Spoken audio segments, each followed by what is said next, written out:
We are a different class than you. My son's bride sneered, physically shoving me toward the exit of the ballroom I had paid for. I did not argue. I did not make a scene. I just smiled, walked to my rusted truck, and called my private banker. 30 minutes later, as the lights went out and the music died, she learned exactly who I was. Nobody would ever forget the name Bernard Freeman again. Before I tell you how I destroyed a fake dynasty in 30 seconds, let me know where you are watching from in the comments. Hit like and subscribe if you have ever had to remind someone who really holds the purse strings. The air in the grand foyer of the Ocean Cliff Hotel in Newport, Rhode Island smelled of expensive lilies and old money, or at least the pretension of old money. I stood near the entrance checking my watch, a Timex I had bought at a drugstore 15 years ago. Around me, men in tuxedos and women in silk gowns flowed like a river of diamonds and arrogance. They glanced at me and then looked away quickly, their eyes sliding off me as if I were a stain on the pristine marble floor. I understood why. In a sea of black tie perfection, I was wearing a faded denim jacket over a simple button-down shirt and work boots that had seen more construction sites than these people had seen days of honest labor. To them, I was Bernard, the invisible old man. Bernard, the embarrassment. But to me, that jacket was everything. It was the last thing my wife Sarah bought me before the cancer took her 5 years ago. It still smelled faintly of her lavender detergent, and wearing it was the only way I could walk into this nest of vipers without feeling completely alone. I was here to see my son Trey get married. I was here to give him away to a woman I knew in my gut was poison. But a father shows up. That is the rule. Get out. The voice was a hiss, sharp and venomous. I turned to see Madison St. James, the bride, standing there like an angry swan. Her dress probably cost more than my first house. It was white-laced tight and expanding into a train that took up half the hallway. Her face, heavily made up, was twisted in a look of pure disgust. She was trembling, not with pre-wedding nerves, but with rage. "Excuse me," I said, my voice calm, deep. The voice of a man who spent 40 years shouting over jackhammers and cranes. "You heard me?" Madison stepped closer, invading my personal space, her perfume cloying and sweet. "Look at you. This is a black tie event, Bernard. This is not a farmer's market or a reunion for your drinking buddies. You look like a janitor who got lost on his way to clean the toilets. You are ruining the aesthetic. You are ruining my photos. You need to leave, now." I looked past her shoulder. My son Trey was standing 3 feet behind her. He looked sharp in his tuxedo, handsome, tall, a young man who had my eyes and his mother's smile. But in that moment, he looked small. He was staring at the floor, studying the polish on his shoes as if the secrets of the universe were written in the leather. "Trey," I said. He flinched, but didn't look up. "Don't talk to him," Madison snapped, stepping between us, blocking my view of my son. "He agrees with me. We talked about this. We told you the dress code was strict. We told you that my family is different. We have standards. The St. James name means something in Newport. We cannot have you stumbling around looking like a charity case in front of the senator and the investors. It is humiliating." I looked at her calmly. I did not raise my voice. I did not tell her that the $85,000 check that secured this venue had my signature on it. I did not tell her that the St. James name meant absolutely nothing to the credit bureau, where her father Richard had a score lower than the temperature outside. "I am his father, Madison," I said. "This jacket has sentimental value. Trey knows that." "Sentiment doesn't buy class," she sneered. "We are a different class than you, Bernard. You are blue-collar. You are dirt under the fingernails. We are elite, and honestly having you here is confusing the guests. People think we hired security that sleeps on the job. Just go. Go back to your little shack and wait for the photos. We will send you the ones where you are cropped out." My heart hammered against my ribs, but my face remained stone. I had built skyscrapers. I had managed infrastructure projects worth hundreds of millions. I knew how to handle structural stress. This girl was just a hairline fracture. "Trey," I said again, louder this time. "Look at me, son." Trey slowly lifted his head. His eyes were watery, filled with panic. He looked at Madison, who was glaring at him with a silent threat burning in her gaze. Then he looked at me. "Dad," he whispered, his voice cracking. Maybe it is better if you go, just for the ceremony. You know how important this is to Madison. Her parents are really strict about appearances. Please, just do this for me. The silence that followed was heavy, deafening. It drowned out the string quartet playing in the ballroom. My son, the boy I had put through college, the man I had taught to fish, to shave, to drive, was choosing a facade over his own blood. He was ashamed of me. Not because I was a bad father, but because I didn't fit the picture his wife wanted to paint for Instagram. Before I could answer, two more figures appeared. Richard and Victoria St. James, Madison's parents. Richard was wearing a tuxedo that fit a little too tightly around the waist, and Victoria was dripping in jewelry that I knew for a fact was rented. "Is there a problem here?" Richard asked, his voice booming with the fake authority of a man who hasn't paid a mortgage on time in 6 years. "He refuses to leave, Daddy." Madison whined, stomping her foot like a toddler. "He is ruining everything." Victoria stepped forward, looking me up down through her nose. Her face was pulled tight from too many surgeries. "Mr. Freeman," she said, her tone dripping with ice, "we have been very patient with your eccentricities. But this is a social event of the highest caliber. We have invited important people, people who do not want to be uncomfortable. Your presence in that attire is quite frankly an insult to our hospitality. Please do not make us call security. It would be so undignified for you to be dragged out." Hospitality. The word tasted bitter. They hadn't paid for a single napkin at this wedding. I had covered the venue, the catering, the flowers, the open bar. Even the deposit on the vintage Rolls-Royce parked outside came from my account. But to them, I was just the ATM they hid in the closet. I looked at Richard, I looked at Victoria, then I looked at Madison. Finally, my gaze landed on Trey one last time. "Trey," I asked, my voice low, "is this what you want?" "You are letting them kick your father out because of a jacket." Trey swallowed hard. He looked at Madison. She crossed her arms and raised an eyebrow, a silent ultimatum. "Go home," Dad, Trey muttered, turning his back on me. "Please, just go." That was the moment. The snap. It wasn't a loud crack like a beam breaking. It was a quiet shift, like a foundation settling into the earth. The love I had for my son didn't die, but it hardened. It froze. I realized then that I wasn't protecting him anymore. I was enabling a parasite. I had raised a man who would sell his soul for a seat at a table where he would never truly be welcome. "Understood," I said. I didn't yell. I didn't curse. I simply nodded to Richard and Victoria, who looked relieved and turned around. "Good riddance," Madison hissed behind me. "And take that ugly truck with you. It is an eyesore in the valet lot." I walked out through the double glass doors into the cool ocean air. The valet, a young kid named Kevin, who I had tipped $50 when I arrived, saw me coming and ran to the key rack.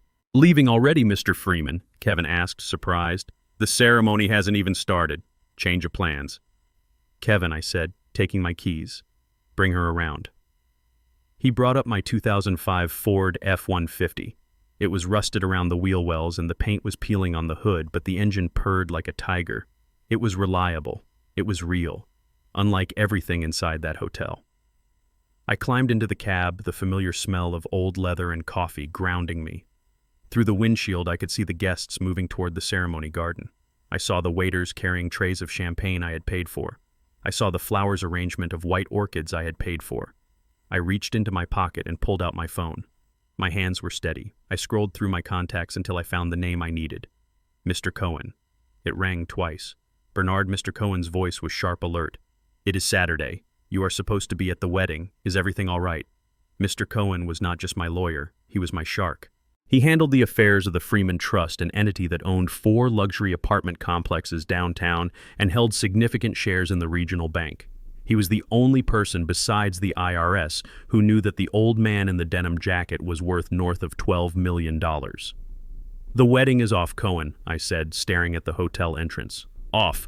Did the groom get cold feet?" "No," I said. "The father of the groom got cold feet. I want you to execute Clause 0 immediately." There was a pause on the line. Cohen knew what Clause 0 was. We had drafted it 3 months ago when I first started smelling the rot in the St. James family finances. It was the nuclear option. The kill switch. "Are you certain?" Bernard Cohen asked, his voice dropping an octave. "Clause 0 is scorched earth. Once I hit that button, the funds are clawed back instantly. The credit lines are frozen. The authorization holds are released. It will be chaos." I watched Madison appear at the top of the stairs, laughing with her bridesmaids, posing for a photo. She looked radiant. She looked triumphant. She thought she had won. She thought she had taken out the trash. I am certain I said, "Cut it all, Cohen. The catering, the venue, the bar. Cancel the check for the honeymoon suite and call the bank. Tell them the credit card I gave Trey for incidentals has been reported compromised. I want it declined if he tries to buy a stick of gum." Understood? Cohen said, the sound of typing already audible in the background. "It is done. The venue manager will get the notification of non-payment in about 3 minutes. The catering company will see the funds reversed in 5. Bernard, are you safe?" "I am in the truck," I said, starting the engine. "Good. Drive away, Bernard. It is about to get very dark in there." I hung up the phone. I put the truck in gear and slowly rolled out of the parking lot. I didn't speed. I drove the speed limit, my arm resting on the open window frame, the cool air hitting my face. As I turned onto the main road, I glanced at the rearview mirror.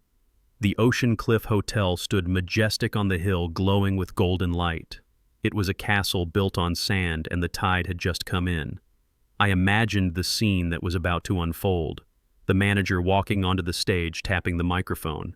The confusion, the decline of the credit cards, the sudden realization that the free ride was over. Madison St. James wanted a wedding that people would talk about for years. She wanted a memorable night. I smiled for the first time that day. I was going to give her exactly what she wanted. I drove toward the highway, leaving the ocean behind. My phone buzzed on the passenger seat. It was a text from Trey. "Thanks for leaving without a scene, Dad. We will make it up to you." I didn't reply. I didn't delete it. I just let the screen go black. He had no idea that the scene hadn't even started yet. The scene he was worried about was me wearing a denim jacket. The scene he was about to get was a financial apocalypse. I turned on the radio, finding a blues station. The music filled the cab, mournful and gritty. I thought about Sarah. She would have tried to make peace. She would have tried to reason with them. But Sarah was gone, and she had taken the softness of this family with her. All that was left was me. And I was done being the silent foundation they built their lies upon. 30 minutes later, I pulled into the driveway of my small, modest ranch house. It was the house Trey grew up in. It was paid off. It was solid. It was home. I walked into the kitchen and poured myself a glass of cheap box wine. I sat in my recliner and looked at the clock. 7:30 p.m. They would be seating for dinner right now, the salad course, or rather, they would be attempting to seat for dinner. My house phone rang. It was the landline a number-only family had. I let it ring. 1 ring, 2 rings, 3 rings. The answering machine clicked on. Beep. "You pathetic old man." It was Madison. She was screaming so loud the microphone on her end was distorting. "What did you do?" "The manager is saying the check bounced." They stopped serving the wine. "My dad's card is being declined. Fix this. Fix this right now, or I swear to God I will make sure you never see your son again." "You hear me? Pick up the phone. We are being humiliated." Click. I took a sip of wine. The vintage was tart, but tonight it tasted like nectar. Humiliated. She didn't know the meaning of the word, not yet. Being kicked out of your own wedding venue because the bill wasn't paid was embarrassing, sure. But what was coming next, that was humiliation.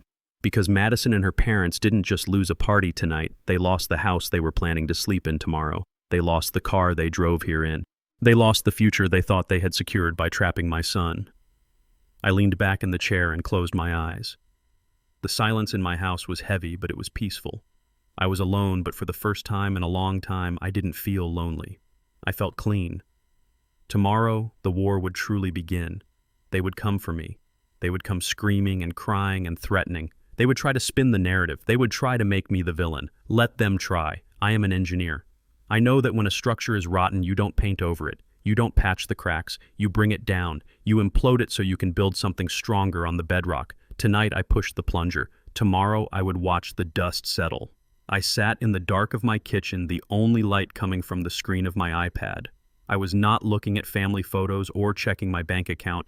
I was watching a live stream. One of Madison's bridesmaids, a girl named Chloe with more followers than brain cells, had been broadcasting the entire evening on social media. She wanted to show off the exclusivity of the event. Instead, she was about to broadcast the most expensive train wreck in Newport history. On the screen, the ballroom was a sea of candlelight and crystal. The band had just started playing the opening notes of the song Madison had chosen for her first dance. It was a moment designed for perfection. Madison stood in the center of the floor, her dress pooled around her, waiting for Trey to take her hand. She looked like a queen waiting for her subjects to bow. Then the music died. It didn't fade out. It stopped with a jarring screech of feedback that made half the guests flinch. The lights, the harsh overhead maintenance lights that show every flaw in the carpet and every line on a face, flickered on instantly. The romantic amber glow vanished, replaced by a clinical fluorescent glare. A man walked onto the dance floor. It was Mr. Henderson, the venue manager. I knew him. He was a professional, a man who had seen everything. But tonight, he looked grim. He held a clipboard in his hand like a weapon. "Excuse me, everyone," Mr. Henderson said, his voice booming without the microphone. "We have a situation that requires immediate attention." Madison stomped her foot, her face twisting from radiant bride to spoiled brat in a nanosecond. "What are you doing?" she hissed loud enough for the camera to pick up. "Get off the floor. We are filming." Mr. Henderson didn't flinch. He turned to Madison and Trey. "Mrs. Freeman," he said, and I could see the title made her preen for a split second before he crushed her. "The method of payment on file for this event has been revoked. The wire transfer was recalled 10 minutes ago, and the backup credit card on file has been reported as compromised." The room went silent. It was a heavy, thick silence. The kind of silence where you can hear a reputation shattering. Madison laughed. It was a high, shrill sound. "Don't be ridiculous. There is a mistake. Just run the card again. My father-in-law paid for this. He probably just messed up the numbers. He is old. He gets confused. She was still insulting me even while standing in the ruins I had created." "I assure you there is no mistake," Mr. Henderson said. "We attempted to process the remaining balance of $53,000 plus the bar tab. It was declined. We need an alternative form of payment immediately, or we will be forced to ask the guest to vacate the premises, and I will have to contact the authorities regarding theft of services." The camera shook as Chloe, the bridesmaid, gasped. "My parents will pay for it," Madison snapped. She turned to the VIP table where Richard and Victoria St. James sat frozen like deer in headlights. "Daddy, give him your card. We will sort this out with Bernard later." Richard St. James stood up. He adjusted his tuxedo, trying to look like the titan of industry he pretended to be. He walked onto the floor, pulling a platinum card from his wallet with a flourish. "I apologize for the inconvenience," Richard said, his voice loud, projecting to the room. "My daughter's father-in-law is a man of limited means and understanding." Clearly he was overwhelmed. "Put it on this." He handed the card to Henderson. Henderson took a mobile card reader from his pocket and swiped it. We waited. The 300 guests waited. I took a sip of my wine in my kitchen and waited. "Beep." "Declined," Henderson said flatly. Richard turned red. "Run it again. It is a platinum card. It has no limit. I swiped it twice, sir." "Declined." "Do you have another?" Richard patted his pockets, sweat starting to bead on his forehead. He pulled out another card. "Blue this time. Try this one." "Beep." "Declined." A murmur started rippling through the room. The wealthy elite of Newport smell blood faster than sharks. They knew what was happening. This wasn't a banking error. This was a maxed-out life crashing down. Victoria ran onto the floor, digging into her clutch. She produced a card with shaking hands. "Use mine. It is fine. Just pay it." Henderson swiped it. "Beep. Insufficient funds." The silence broke. People started whispering. I saw the senator in the front row check his watch and signal to his wife. They stood up quietly and began to move toward the exit. "This is impossible," Madison screamed. Her voice was raw, tearing through the feed. "Someone pay him. Someone fix this." She turned to Trey. My son was standing there, pale as a ghost. He looked like he was going to be sick. "Trey, do something," she yelled, pushing him. "Call your father. Call that useless old man. He probably forgot to deposit his pension check or something." Mr. Henderson stepped closer to Trey. "Mr. Freeman," he said. "The authorization was canceled by Mr. Bernard Freeman personally. He contacted us directly. He stated that since he was removed from the premises, he was removing his financial support. He also revoked the security deposit." Madison froze. Her face went from red to white. "Bernard," she whispered. That man in the denim jacket. He is a janitor," she screamed, suddenly losing all control. "He fixes pipes. He drives a truck that belongs in a junkyard. Where did he get $85,000? She looked at Trey. "You told me he was a nobody. You told me he just had a little retirement savings." Trey looked down at his shoes the same way he had when they kicked me out. "I thought he did." Trey mumbled. I didn't know he had this kind of money. I swear, Madison, I didn't know. The stream abruptly ended. Chloe the bridesmaid must have realized that filming her friend's social execution wasn't going to get her invited to the next brunch. The screen went black, but I didn't need to see anymore. I knew what was happening. The waiters were clearing the plates before the food was even touched. The bar was closing. The guests were fleeing, trying to distance themselves from the stench of failure. I put the iPad down.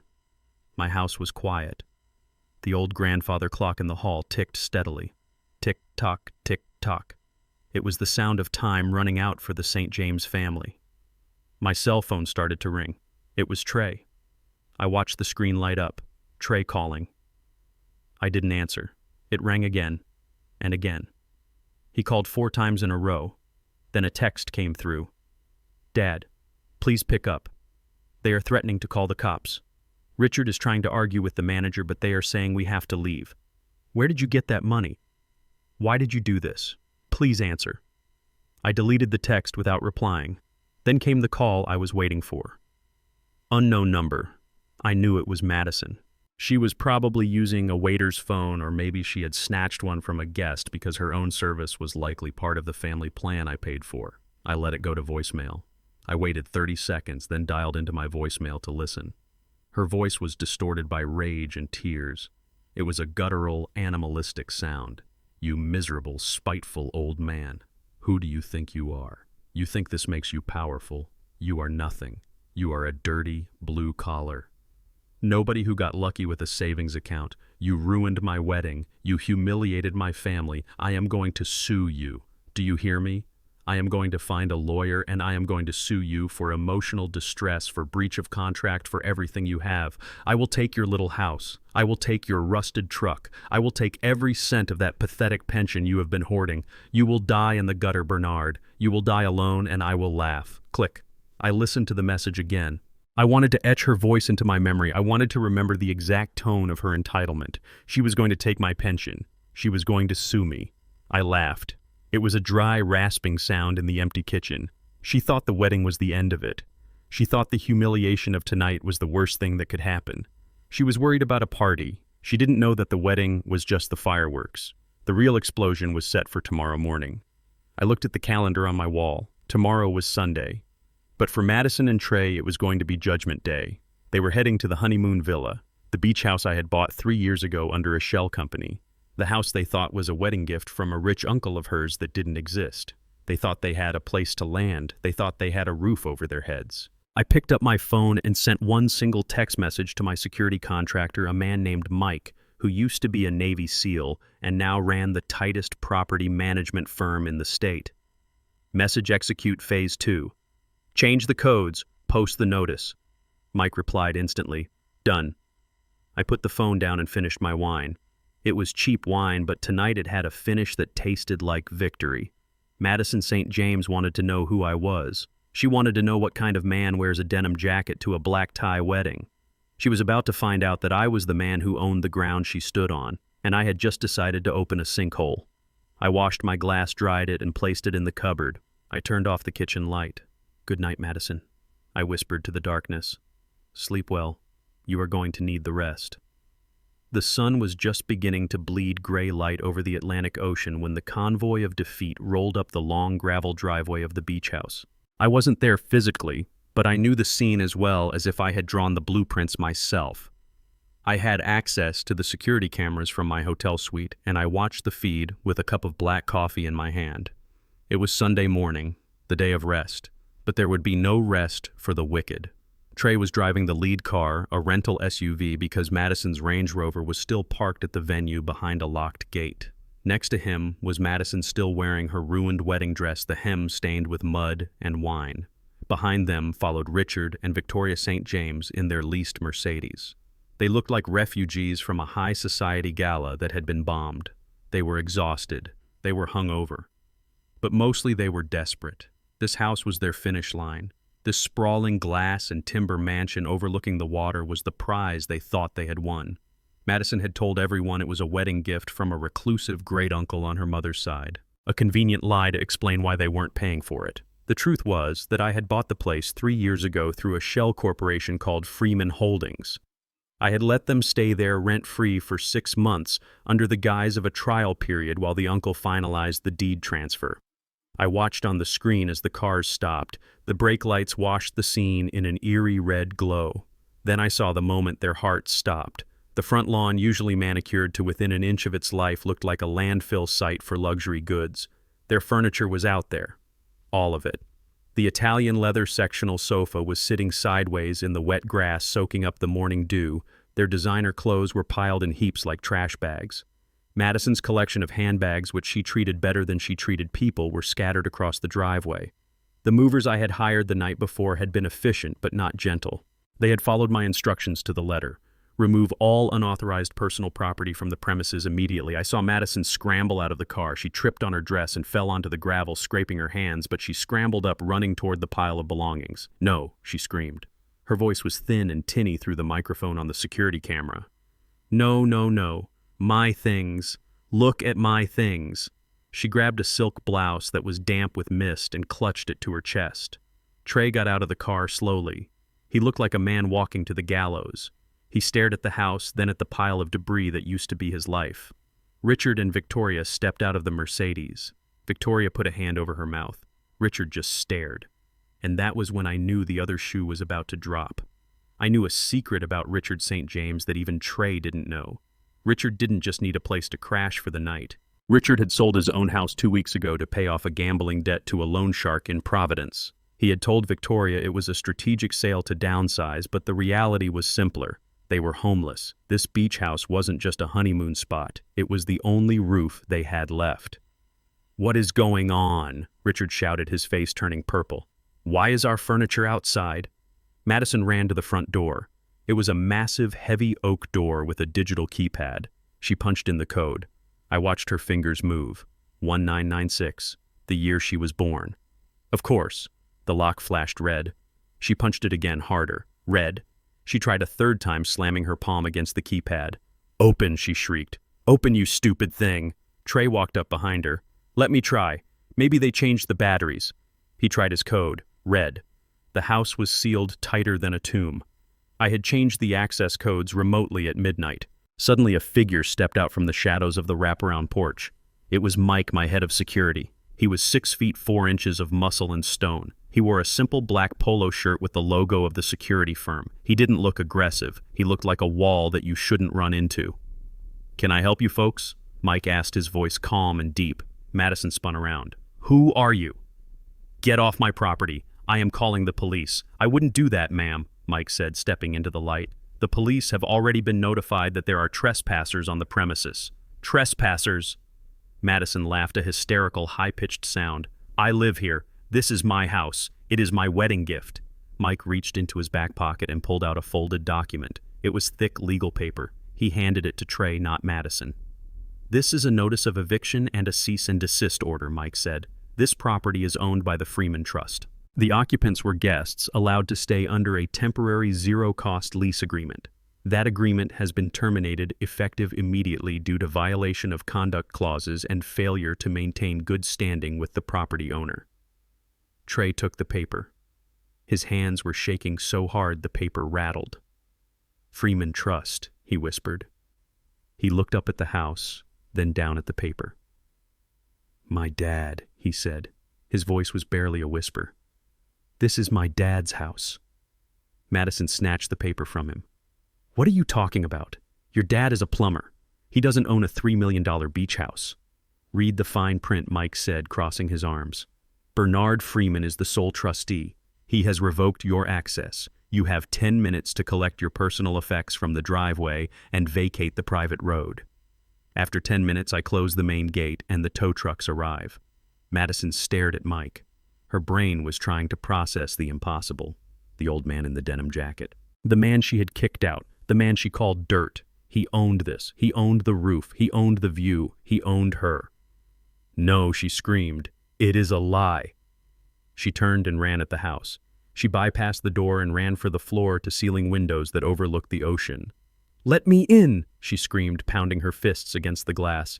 "It is my house! It is my house!" She grabbed a heavy stone garden ornament, a statue of a heron, and swung it with all her might at the window.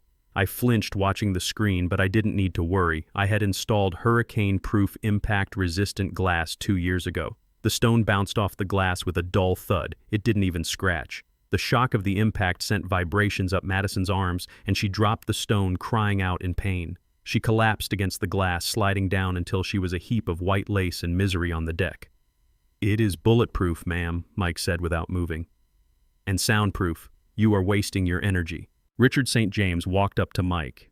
He tried to summon the arrogance of the night before, but it was gone. He looked like a man who knew the water was rising above his head. "Look, Sir Richard," said, his voice trembling.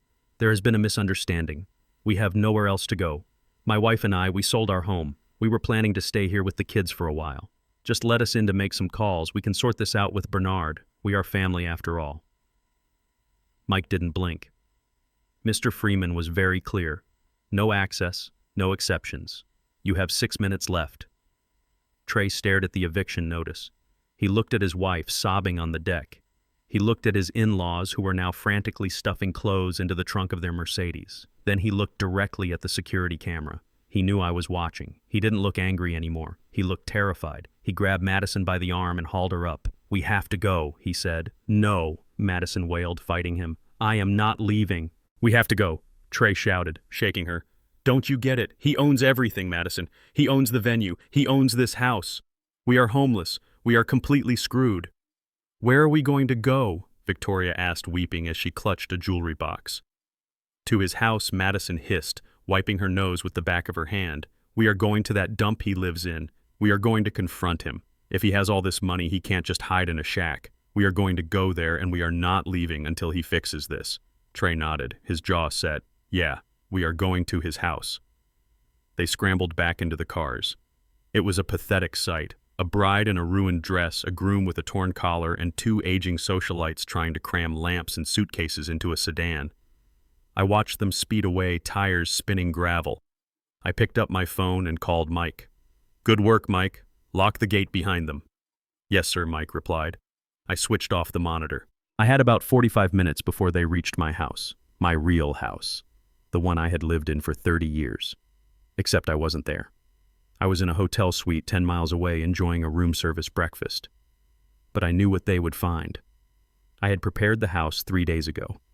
I knew this moment would come. I knew that once the illusion broke, they would come for the source. They would come for the man they thought they could bully.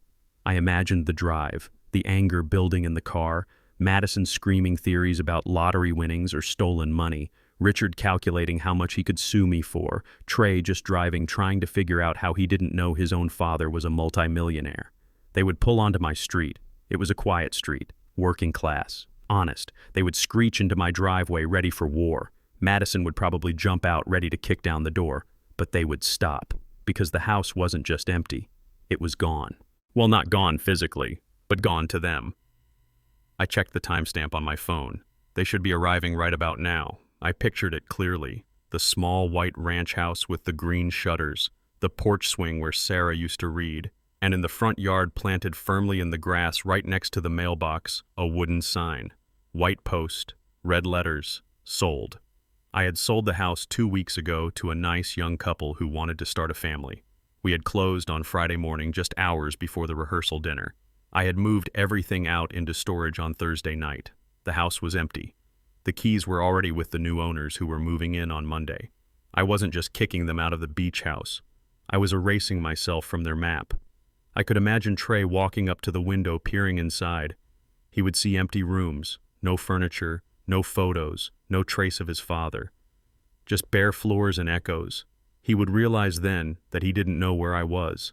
He didn't know my phone number because I had changed it that morning. He didn't know where I banked because he never cared to ask. He didn't know the name of my lawyer. He was standing on the doorstep of a ghost. My phone, which was a new burner with a new number, remained silent. But the old landline number, which forwarded to a voicemail box I could access remotely, started lighting up with notifications on my laptop. 1 message, 2 messages, 10 messages. I clicked play on the first one. It was Trey. "Dad, the house is empty. There is a sold sign. Where are you?" "We are outside. We have nowhere to go. Madison is freaking out. Her parents have nowhere to go. Please, Dad, this isn't funny. Call me. Tell us where you are. I deleted the message. The next one was Madison. You coward. You ran away. You think you can hide from us. We will find you. You can't just sell the house and disappear. That is our inheritance. You sold our inheritance. I am going to call the police.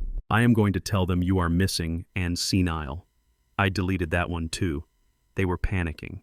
The reality was setting in.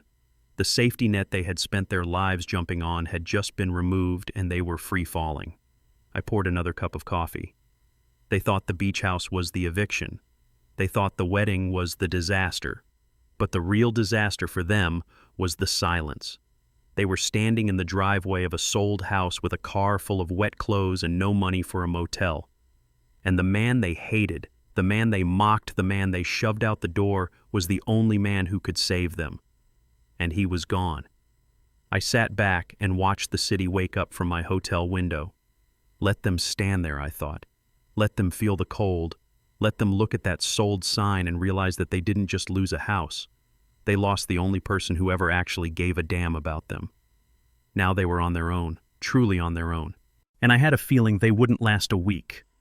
I sat on the edge of the dock, my fishing line disappearing into the dark water of Lake Quinsigamond. It was Monday morning. The air was crisp, carrying the scent of pine and damp earth. I had rented this cabin 3 months ago under a fake name, anticipating this exact moment. I knew Trey would find me. He was not a detective, but he knew the truck. He knew I had installed a LoJack system years ago after it was stolen from a job site. He still had the app on his phone. I heard the crunch of tires on gravel long before I saw him. The rental SUV skidded to a halt near the tree line. The door flew open and my son marched down the wooden pier. He looked terrible. His tuxedo shirt from Saturday was wrinkled and stained. His eyes were bloodshot, and he walked with the frantic energy of a man who had lost everything but his anger. "You selfish old man," Trey shouted, his voice echoing across the still water. I didn't turn around. I kept my eyes on the red bobber floating on the surface. "Hello, Trey," I said calmly. "Don't hello me," he screamed, stopping a few feet behind my chair. "We slept in the car, Dad. We slept in a rental car in a Walmart parking lot because all our cards were declined and we had nowhere to go. Madison cried all night. Her parents are sitting on a park bench right now waiting for me to fix this. How could you do this? How could you sell the house? That was my home." "It was my house, Trey," I said, reeling in the line a little. "And you made it very clear on Saturday that I was not welcome in your life. I simply removed myself from it." "You are ruining my marriage," Trey yelled. "You are destroying my happiness because of your ego. Because you couldn't handle being asked to leave a party. You are petty.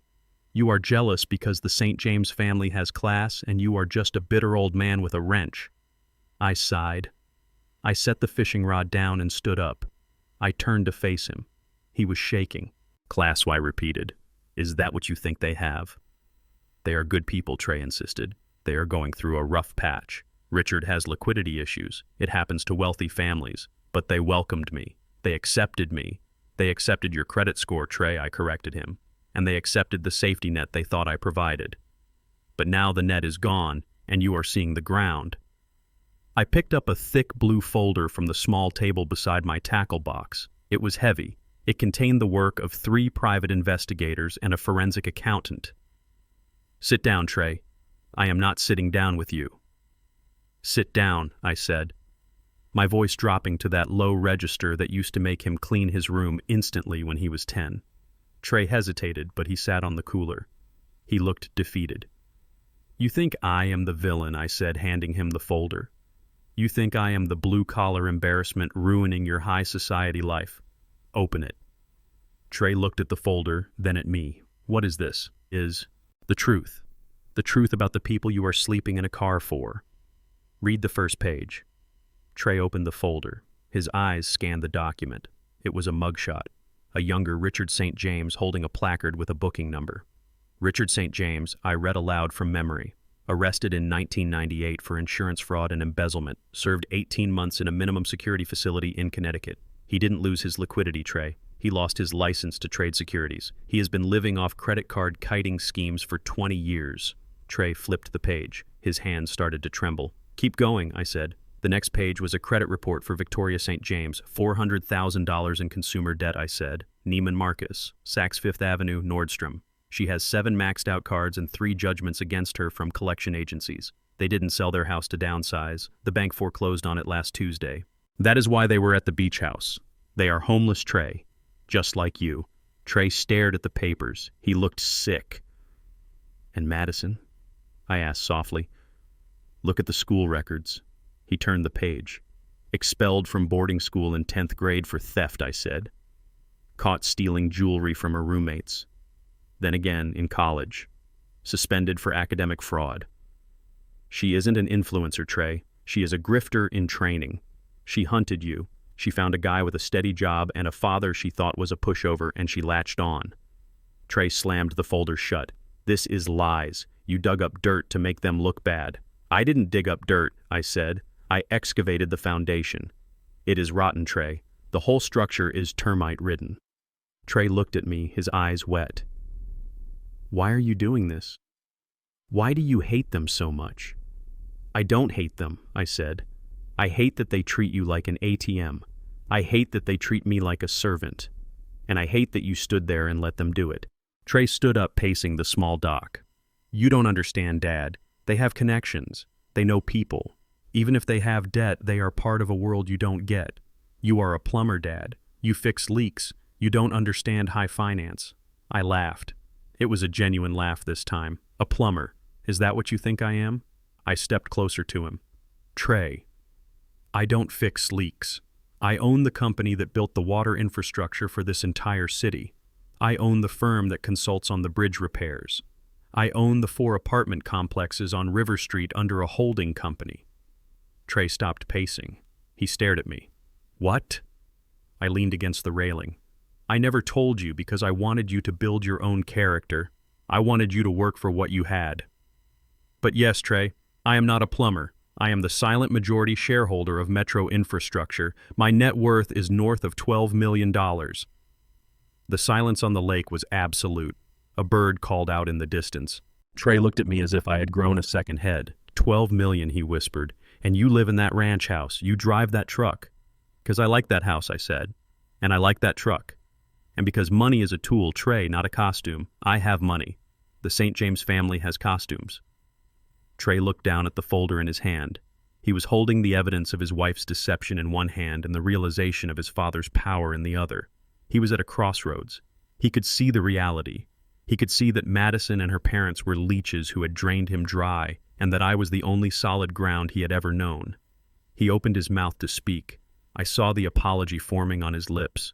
I saw the realization dawning in his eyes. Then his phone rang. The shrill ringtone cut through the moment like a knife. Trey looked at the screen. It was Madison. Don't answer it, I said quietly. Read the rest of the file, Trey. There is more. But he answered. Madison, he said, his voice shaking. Trey? She screamed loud enough for me to hear. Oh my God, Trey, help me. It is the baby. I think I am losing the baby. The stress is too much. Your father is killing our child. My stomach hurts so bad. Come back. You have to come back now. Trey froze.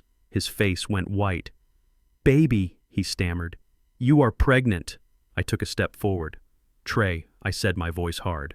She is lying. Look at the medical records in the folder. Page 10. She had a procedure 2 years ago. She cannot get pregnant naturally. It is in the file. Trey shut his eyes tight, holding the phone against his ear. I am coming, Madison. Hold on. I am coming. He lowered the phone. He looked at me with a mixture of hatred and desperation. She is pregnant, he said, his voice trembling. And you are stressing her out. You are making up lies about medical records. You are a monster. He looked at the blue folder in his hand. The folder that contained the police reports, the bank statements, the undeniable proof of who these people were. Trey read it, I said. Just read page 10. No, he shouted. He took the folder in both hands and ripped it in half. The sound of the paper tearing was sickening. He turned and threw the pieces into the lake. The paper scattered on the water, floating like white lilies on a grave. The mugshot of Richard St. James bobbed on the surface next to the credit report of Victoria. The truth was dissolving in the dark water. I don't want your money, Trey spat. I don't want your lies. I am going to be a father. And my family needs me, not you. He turned and ran back to the car. He didn't look back. He jumped into the driver's seat and slammed the door. The engine roared and he reversed violently, tires kicking up dust and gravel. I watched him go. I watched my son choose a lie because the truth was too painful to bear. I watched him drive back to a woman who was using a non-existent pregnancy to shackle him to her sinking ship. I looked down at the water. The ink on the papers was starting to bleed. I could have stopped him. I could have physically restrained him and forced him to read. But you cannot save a man who is determined to drown. He had to hit the bottom. He had to feel the pressure crush him before he would look for the surface. I picked up my fishing rod. The line was still tight. The bobber was still floating. I sighed. "Go ahead, son," I whispered to the empty air. "Go save your damsel. But when you realize there is no baby, and there is no money, and there is no love, you are going to come back here. And you are going to find that the price of admission has just gone up." I cast the line back out. The lesson wasn't over. It had barely begun.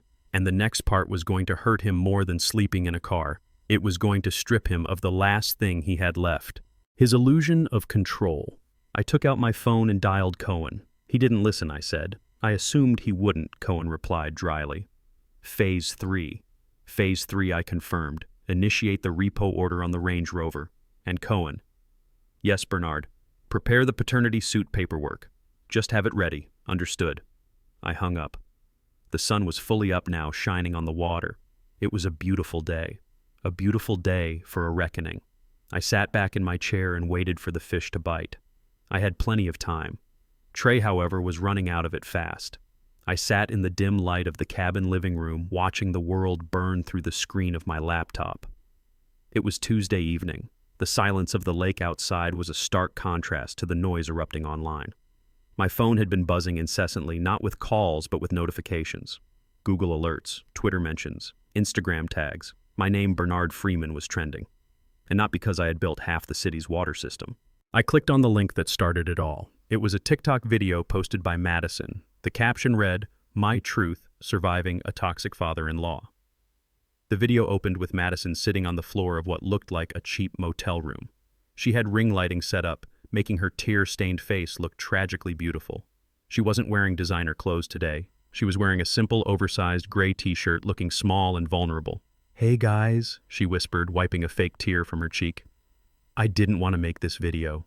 I really didn't, but I feel like I have to speak my truth because I am being silenced." She took a shaky breath.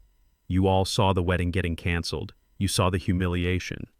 But you didn't see what happened before. You didn't see the abuse." She held up a photo. It was a grainy, zoomed-in picture of me at the wedding entrance. She had applied a dark filter, making me look looming and shadowy.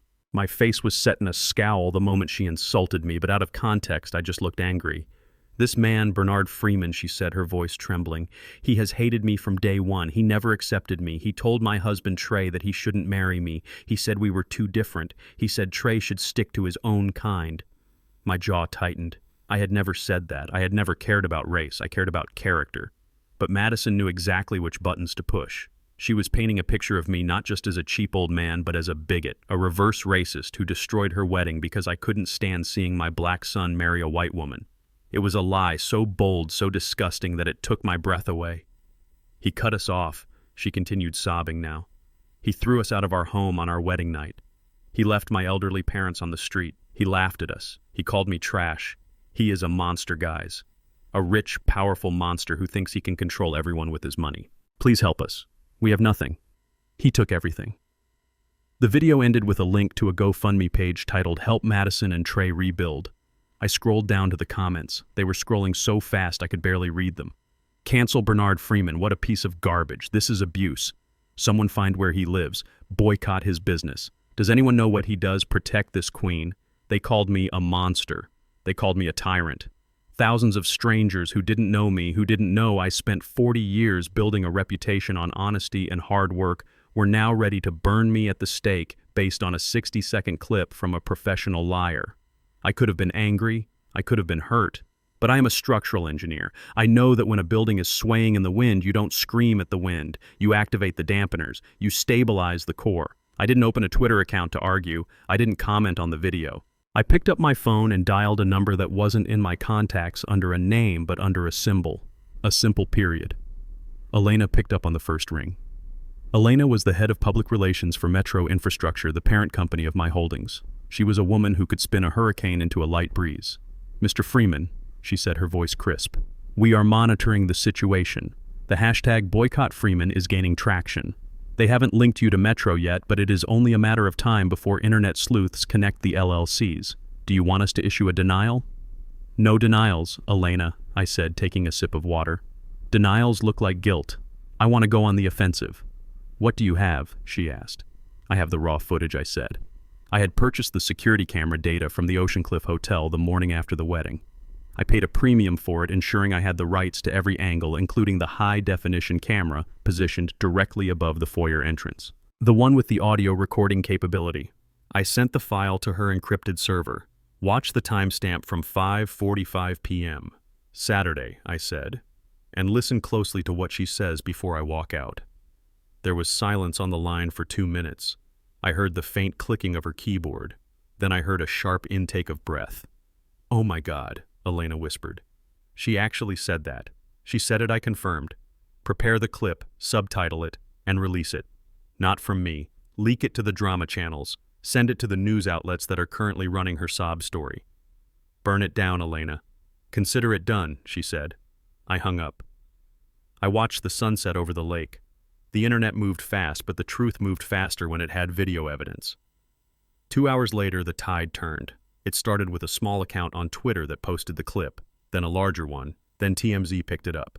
The video was clear, crystal clear. It showed me standing there in my denim jacket looking calm.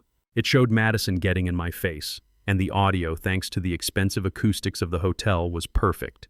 We are a different class than you, Madison's voice sneered from the screen. You are blue collar, you are dirt, you are a janitor. And then the part she left out of her story, the part that revealed her soul. Get back to your shack, you dirty old man. My family is elite. We don't want your kind here ruining the aesthetic. It wasn't just the words, it was the tone, the sheer unadulterated entitlement. The racism she had accused me of was projecting from her own mouth. She wasn't a victim. She was a Karen in a wedding dress bullying an elderly man who was just trying to see his son get married. I refreshed the TikTok page. The comments on her video had stopped praising her. They had turned into a slaughterhouse. Liar. You called him dirt because of his jacket.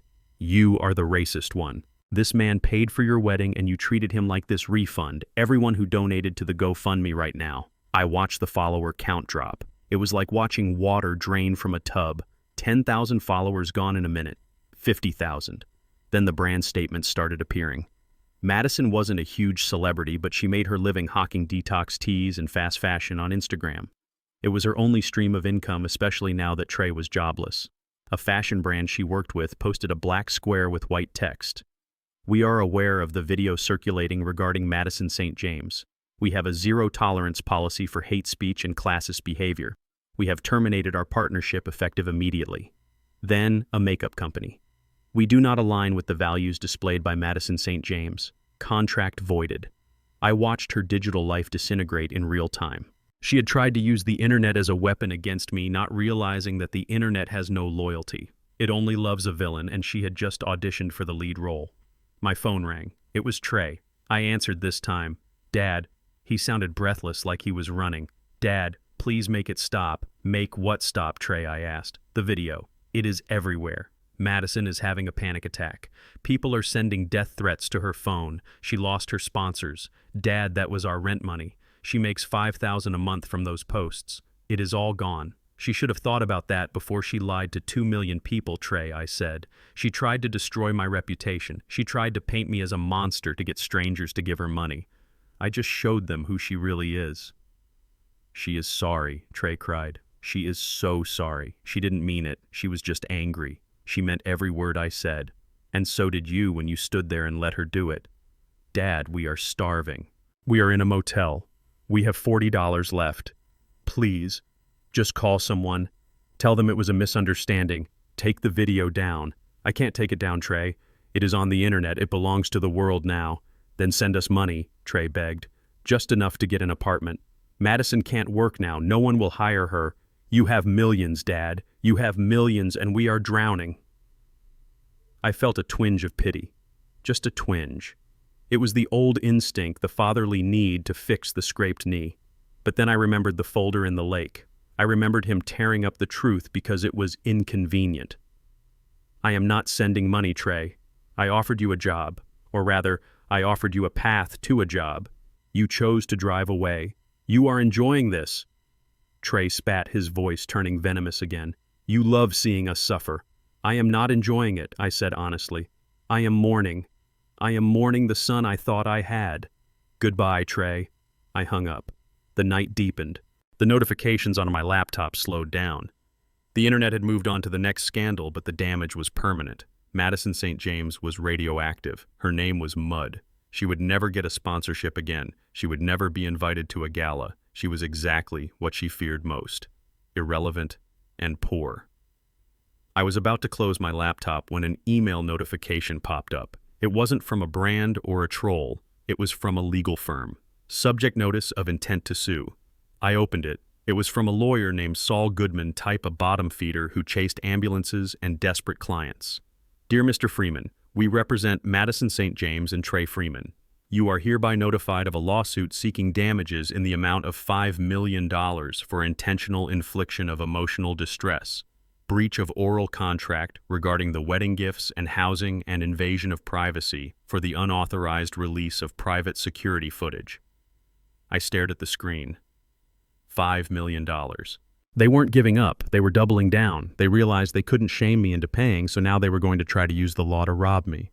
They thought a lawsuit would scare me. They thought I was an old man who would write a check just to make the headache go away. They didn't know that my lawyer Cohen ate guys like this for breakfast. They didn't know that I had bought the debt of the very lawyer they had hired. I recognized the firm. I had acquired their outstanding liabilities in a bundle deal 6 months ago when I was diversifying my portfolio. Technically, I owned the building their lawyer was sitting in. I picked up the phone and called Cohen. "Did you get the email?" I asked. "I did," Cohen laughed. "It is adorable. Breach of oral contract. They are desperate, Bernard. They are throwing spaghetti at the wall." "Crush it," I said. "Do you want to settle?" Cohen asked, playing devil's advocate. "It might be cheaper than litigation." "No settlements," I said, my voice hard. "I want to go to mediation. I want to sit across the table from them. I want to look them in the eye when they realize they have lost." "Set it up for tomorrow, Cohen. Tomorrow it is tight. Make it happen. Use leverage. I want this over." I hung up. I walked to the window and looked out at the dark water. They wanted a war of attrition. They wanted to drag me through the mud. But they forgot one thing. Mud is where I made my fortune. I know how to navigate the muck better than anyone. Madison wanted $5 million. She was going to leave that mediation with a bill for the coffee she drank. I went to bed. I slept soundly. The silence of the cabin was no longer lonely. It was the calm before the final storm. And I was the thunder. The knock on the door of my hotel suite was not polite. It was heavy, authoritative, the kind of knock that demands to be answered. I opened it to find a process server standing there, a man with a tired face and a clipboard. He handed me a thick envelope sealed with red tape. "You have been served, Mr. Freeman," he mumbled before turning and walking away down the hallway.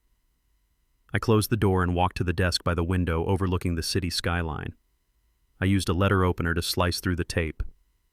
Inside was a stack of legal documents thick enough to choke a horse. At the top in bold black letters was the header, Superior Court of Rhode Island, Madison St. James and Trey Freeman plaintiffs versus Bernard Freeman defendant. I sat down and began to read. It was a work of fiction so elaborate it belonged on a bookshelf next to fantasy novels. They were suing me for $5 million. The charges were laughable, yet dangerous. Intentional infliction of emotional distress. Breach of oral contract regarding the beach house. Promissory estoppel claiming they had made life decisions based on my verbal guarantees of financial support. Invasion of privacy for releasing the security footage that exposed Madison's racism. They had hired Vincent Moretti. I knew the name. Everyone in the construction business knew Vincent Moretti. He was a shark in a $3,000 suit. He didn't care about justice. He didn't care about truth. He cared about billable hours and settlements. He was known for taking cases that were borderline frivolous and bullying defendants into paying just to make the headache go away. He was aggressive, loud, and morally bankrupt. I picked up my phone and called Cohen. "They served me," I said. "I have the copy here." Cohen replied, his voice calm as always. "Moretti is playing hardball. He is asking for an emergency injunction to freeze your assets while the case is pending. He wants to cut you off from your own money, Bernard. He wants to starve you out so you have to settle." "Let him try," I said. "Did you find what I asked for?" "I did," Cohen said. "It wasn't easy. Moretti covers his tracks well. But everyone leaves a digital footprint if you know where to look. And since you own a significant stake in the Regional Bank of Providence, we had access to certain compliance reports that usually go unnoticed." "Is it enough?" I asked. "It is enough to disbar him," Cohen said. "It is enough to send him to prison for 10 years. "Good," I said.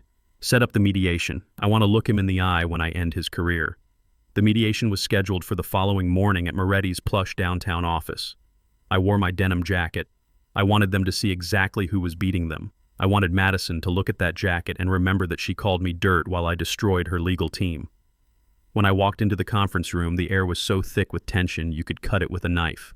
The table was mahogany, long and polished. On one side sat Madison, Trey, Richard, and Victoria. They looked smug. They thought they had me cornered. They thought the law was a magic wand that would turn their lies into gold. At the head of the table sat Vincent Moretti. He was a small man with slicked back hair and teeth that looked too white to be real. He didn't stand up when I entered. He just gestured to the empty chairs opposite them.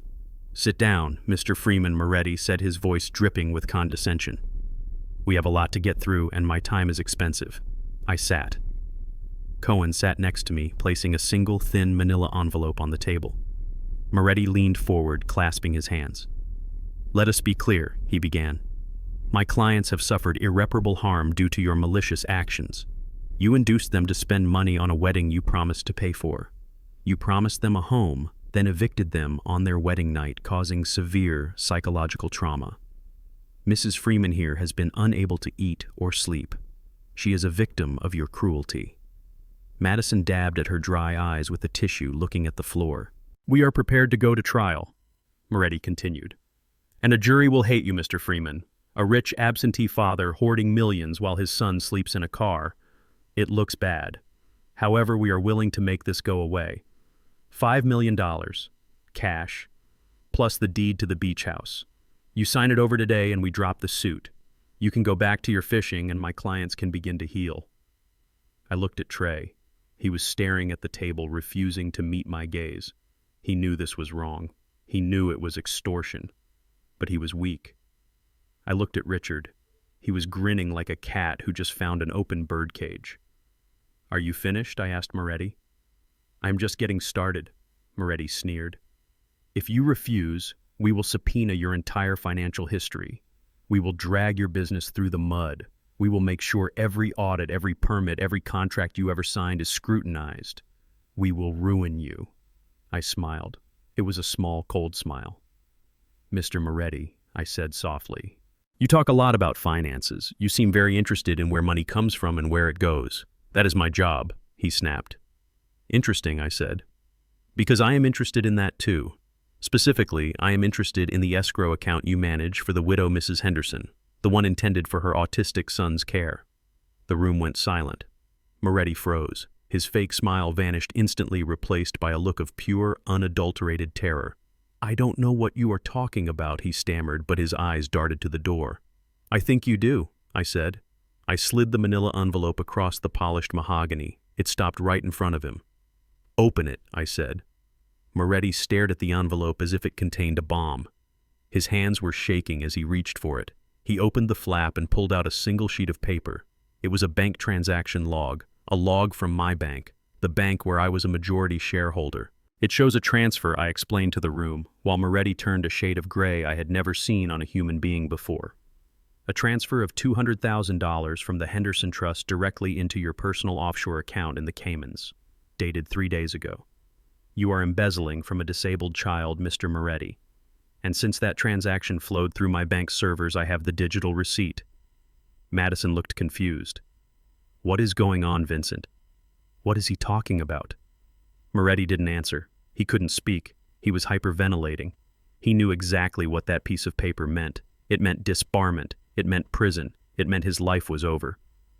I leaned forward. "I haven't sent that to the Bar Association yet, Mr. Moretti, or the district attorney. I thought I would give you a chance to do the right thing." Moretti stood up so fast his chair fell backward with a loud crash. He shoved the paper into his briefcase, his hands trembling violently. I am recusing myself, he choked out. What? Madison screamed, standing up. You can't leave. We are winning. I cannot represent these clients. Moretti said, his voice high and panicked. There is a conflict of interest. I am withdrawing from the case effective immediately. He didn't look at them. He didn't look at me. He ran for the door, clutching his briefcase like a life preserver. He slammed the door behind him, leaving the St. James family sitting there in stunned silence. The shark had fled. The water was calm. I looked at the empty chair where the lawyer had been sitting. Then I looked at Richard St. James. Richard's face was pale. The grin was gone. He looked like a man who had just watched his last lifeline snap. Well, I said, leaning back in my chair. That was dramatic. It seems you are in need of new legal counsel. You can't do this, Richard blustered, but his voice was thin, shaking. You blackmailed him. That is illegal. I exposed a criminal, I corrected him. I did the legal system a favor. But since we are talking about criminals, Richard, let us talk about you. I don't have to listen to this, Richard said, standing up. Come on, Victoria, we are leaving. We will find another lawyer. Sit down, Richard, I said. My voice was low, dangerous. He hesitated. Sit down, or I make a phone call to the Insurance Fraud Division in Hartford. Richard sat. He collapsed into the chair as if his legs had turned to water. Victoria grabbed his arm, her eyes wide with fear. What do you want? Madison hissed. You won. You scared off the lawyer. What more do you want? I want you to understand who you are dealing with, I said. I turned my gaze to Richard. 1998, I said. The warehouse fire in South Boston. You owned a textile shipment that was supposedly destroyed. You claimed $2 million in damages. The insurance company paid out. That was an accident, Richard whispered, sweat dripping down his forehead. An electrical fault. That is what the report said, I agreed.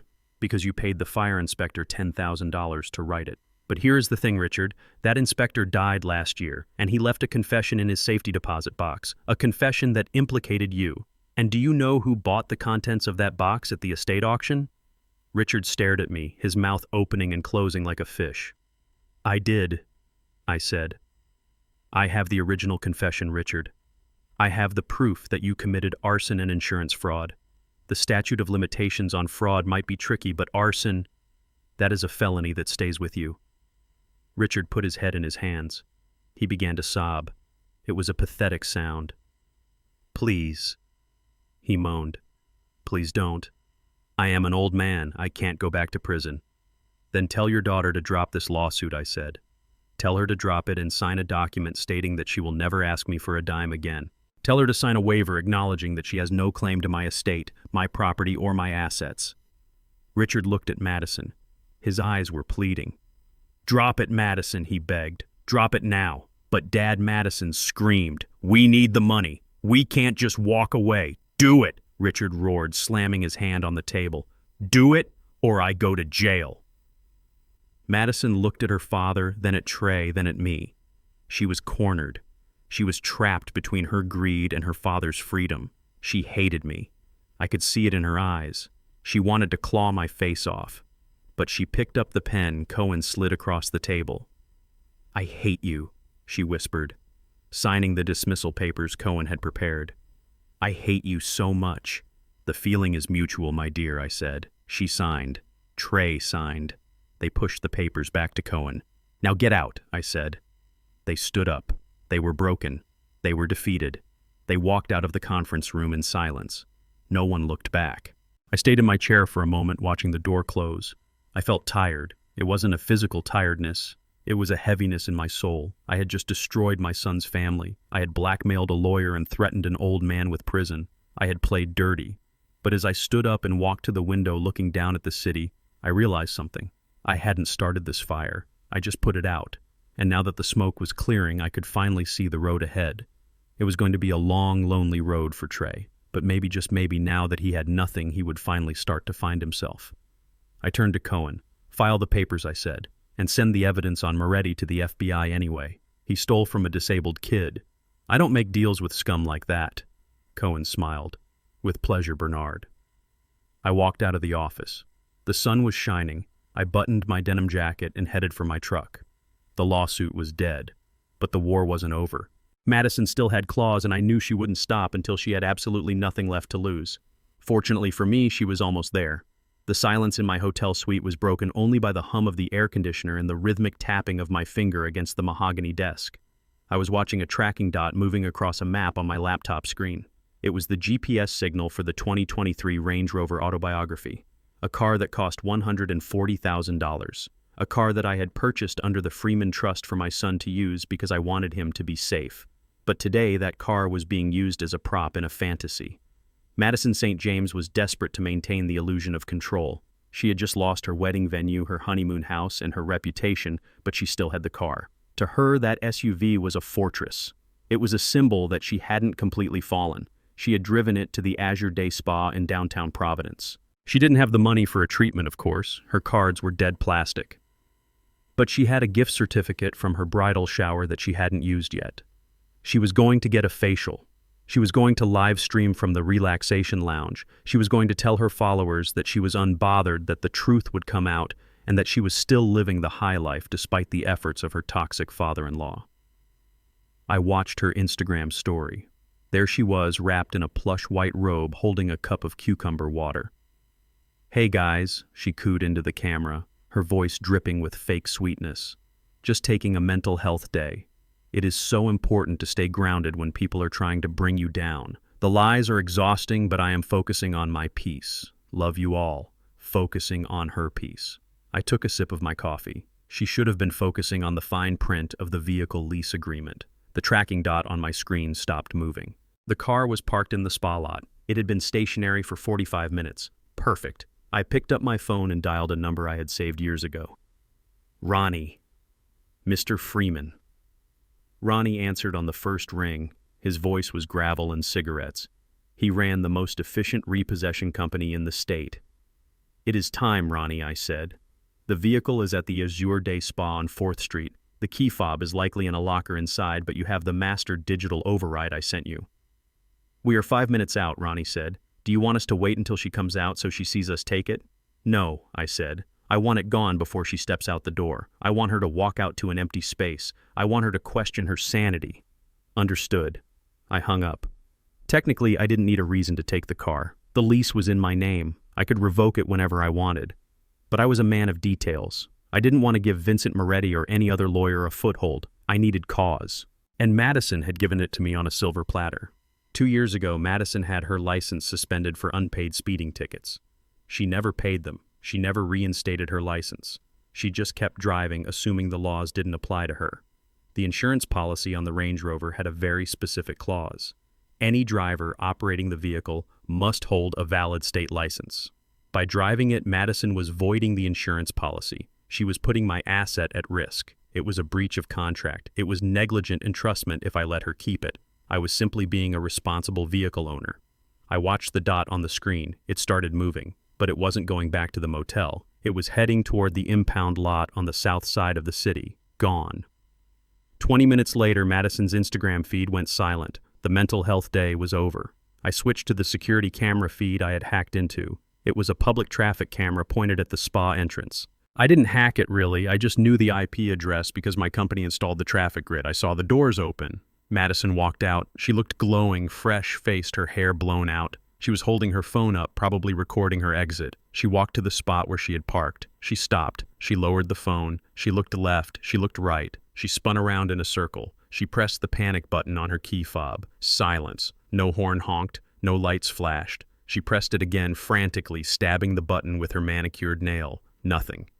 She ran to the valet stand, screaming at the attendant. I couldn't hear her, but I could read her body language. She was furious. She was pointing at the empty spot. She was stomping her foot. The valet shook his head and held up his hands. He didn't know where the car was. Then her phone rang. It was Ronnie. I had instructed him to call her exactly 3 minutes after the pickup. She answered. She listened for about 10 seconds. Then she screamed. It was a primal thing, a tantrum of epic proportions. She threw her phone on the ground. Then she realized it was her only lifeline and scrambled to pick it up, checking the screen for cracks. She looked at the sky. Dark clouds were gathering. A summer storm was rolling in fast off the harbor. She looked at her phone again. She tried to make a call, probably to Trey. But Trey couldn't come get her. Trey was in a rental car that I had canceled an hour ago. The rental company had likely remotely disabled the ignition the next time he turned it off. He was stranded at the motel. She tried to call an Uber, but her cards were declined. She stood there on the sidewalk in her designer sandals and her spa glow, realizing she had no car, no money, and no ride. And then the rain started. It wasn't a drizzle. It was a deluge. A sheet of water fell from the sky, soaking her instantly. Her blowout collapsed. Her silk blouse clung to her skin. She started walking. She had to walk 3 miles to the cheap motel where they were staying. I closed the laptop. I didn't need to watch the rest. I knew what a 3-mile walk in the rain did to a person's pride. It washed it away. An hour later, my burner phone buzzed. It was a text from a number I didn't recognize, but I knew the sender. I hope you die. I hope you have a heart attack and die screaming. You stole my car. You stole my life. I am walking in the rain because of you. I replied with 2 words. Invalid license. Then I blocked the number. Back at the motel, things were unraveling. I knew this because Trey had finally decided to stop being a spectator in his own life. He was sitting on the edge of the lumpy mattress in the motel room. The air smelled of stale smoke and desperation. He had tried to start the rental car to go get Madison, but the engine just clicked. The rental agency had called him and told him the contract was voided due to non-payment and they were coming to collect the vehicle. He was trapped. Then the door burst open. Madison stood there. She looked like a drowned rat. Her hair was plastered to her skull, mascara running down her cheeks, her expensive sandals ruined by the mud. She wasn't just wet. She was shivering with rage. "Where were you?" she screamed, throwing her purse at him. "I called you 10 times. Why didn't you come get me?" "The car is dead," Trey said quietly. He didn't get up to help her. He didn't rush to get her a towel. He just sat there. Dead. "What do you mean, dead? Fix it. Call someone." "They cut us off," Madison, Trey said, looking at her. "My dad cut the rental, just like he cut the wedding, just like he cut the house. He took the Range Rover, didn't he?" "Yes, he took it," she shrieked, pacing the small room, water dripping onto the cheap carpet. "He stole it. He had some goon tow it while I was getting a facial." "He is evil, Trey. He is a psychopath. You have to do something. You have to go over there and beat the hell out of him. Beat him." Trey laughed, a hollow, dry sound. "You want me to beat up my father, the man who paid for everything we have ever owned. He owes us," Madison yelled. "He has millions. He owes us a life. He doesn't owe us anything," Trey said, standing up. He looked at his wife. Really looked at her. For the first time in 3 years, the fog of infatuation was lifting. He saw the snarl on her face. He saw the selfishness in her eyes. She wasn't asking if he was okay. She wasn't asking how they were going to eat. She was mad about a car. She was mad about a facial. She wasn't the victim she played on TikTok. She was a predator who had run out of prey. "You are not pregnant, are you?" Trey asked. The room went silent. The sound of the rain against the window seemed to get louder. Madison froze. Her eyes darted to the side. "Of course I am. How can you ask me that right now? I just walked 3 miles in the rain. I could have miscarried." "You are not pregnant," Trey repeated, his voice gaining strength. "Dad told me to look at the medical records. He said there was proof." "Your dad is a liar," Madison spat. "He made that up to split us up." "Show me the test," Trey said, holding out his hand. "Show me the ultrasound. You said you went to the doctor last week. Show me the paper." "I lost it," Madison stammered, backing away. "I lost it in the move." Trey reached into his pocket. He pulled out a piece of paper. It was wet. It was wrinkled. It was torn. It was a single page from the blue folder I had given him at the lake. He hadn't thrown it all away. He had kept 1 page. "This is a copy of your billing statement from the fertility clinic," Trey read, his voice shaking. "Dated 2 years ago. Tubal ligation. Voluntary." Madison stared at the paper. Her face went slack. "You lied to me," Trey whispered. "You trapped me. You knew my dad had money even before I did, didn't you? You knew he was the safety net, and you used a fake pregnancy to make sure I wouldn't leave when things got hard." Madison's face changed. The fear vanished. The anger vanished. It was replaced by something colder. Contempt. "So what if I did?" she said, crossing her arms. "You were a good Mark, Trey. You were sweet. You were dumb. And you had a rich daddy, even if he dressed like a bum. I did what I had to do to survive. My parents are broke. I needed a way out. Trey looked at her as if she were a stranger. I loved you, he said. Love doesn't pay the bills, Madison scoffed. And right now, neither do you. So unless you are going to go fix this with your father and get us our money back, you are useless to me. Trey stared at her. The silence stretched out between them, filled with the ghosts of the future they would never have. He realized then that he was alone. He had no wife. He had no child. He had no father. He had nothing. I am leaving, he said. You can't leave, Madison laughed. You have no car, you have no money. Where are you going to go? I don't know, Trey said, walking to the door. But I am not staying here with you. He opened the door and walked out into the rain. He didn't have a jacket. He didn't have an umbrella. He just walked. He walked away from the motel, away from the lies, away from the woman who had consumed him. I didn't know he was walking. I was back in my hotel room, but I felt a shift in the air. The storm was breaking. Trey was walking toward the only place he knew. He was walking toward the truth. It would take him a while to get there. He had a lot of miles to cover and a lot of pride to swallow, but he was moving. And Madison. She was alone in a cheap motel room with a wet dress and a dead phone, realizing that for the first time in her life, she had no one left to blame but herself. The repo was complete. I hadn't just taken the car, I had taken back my son. I sat in the temporary office I had set up in one of my apartment buildings overlooking the construction of a new wing. The smell of concrete and sawdust was grounding. It was real. Unlike the piece of paper my son Trey was currently waving in my face, he had found me again. Desperation makes a man a good tracker. He looked worse than he had at the lake. His clothes were damp, his eyes were wild, and he was holding a crumpled printout like it was a winning lottery ticket. Look at it, Dad, he pleaded, slamming the paper onto my desk. Just look at it. It is an ultrasound. Dated yesterday. She is 6 weeks along. I looked at the grainy black and white image. It looked like every other ultrasound I had ever seen. It had Madison's name typed at the top. It had a date. It looked official, but I knew Madison, and I knew Photoshop.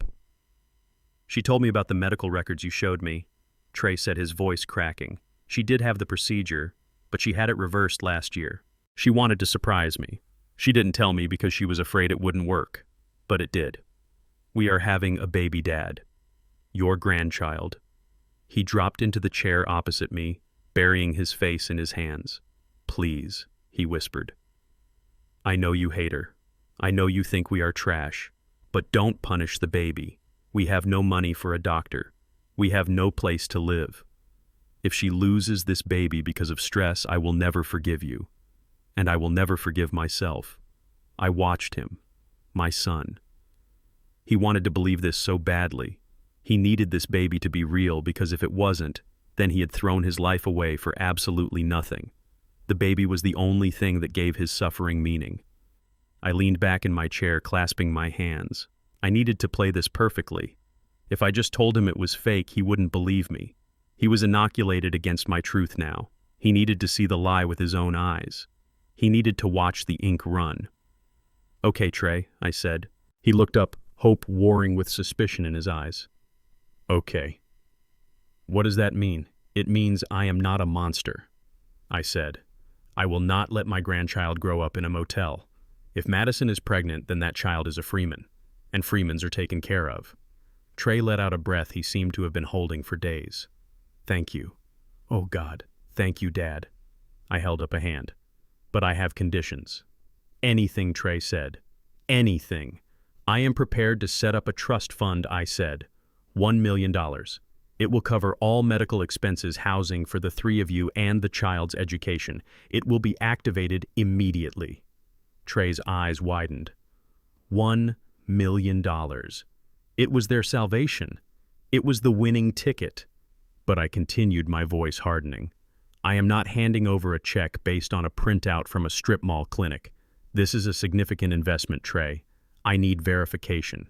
Independent verification. What do you mean, Trey asked. I mean, I have made an appointment with Dr. Evans at the City Medical Center for tomorrow morning at 10 a.m. He is the best OBGYN in the state. He is my personal physician's colleague. Madison will go there. She will undergo a full examination and a blood test supervised by him. Once Dr. Evans hands me the positive result, I sign the trust fund papers. Trey hesitated. Why, can't we just go to her doctor? No, I said firmly. Her doctor could be her cousin. Her doctor could be a template she downloaded online. Dr. Evans. Tomorrow. 10 a.m. Take it or leave it. Trey stood up. He grabbed the ultrasound. Fine. We will be there. And when he proves she is pregnant, you are going to apologize to her. I will do more than apologize, Trey, I said. I will buy her a house.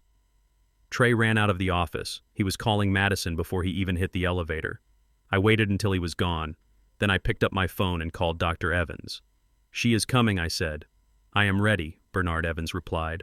My staff is on high alert. The trap was set. Now I just had to wait for the rat to smell the cheese. The next morning, the waiting room of the city medical center was quiet.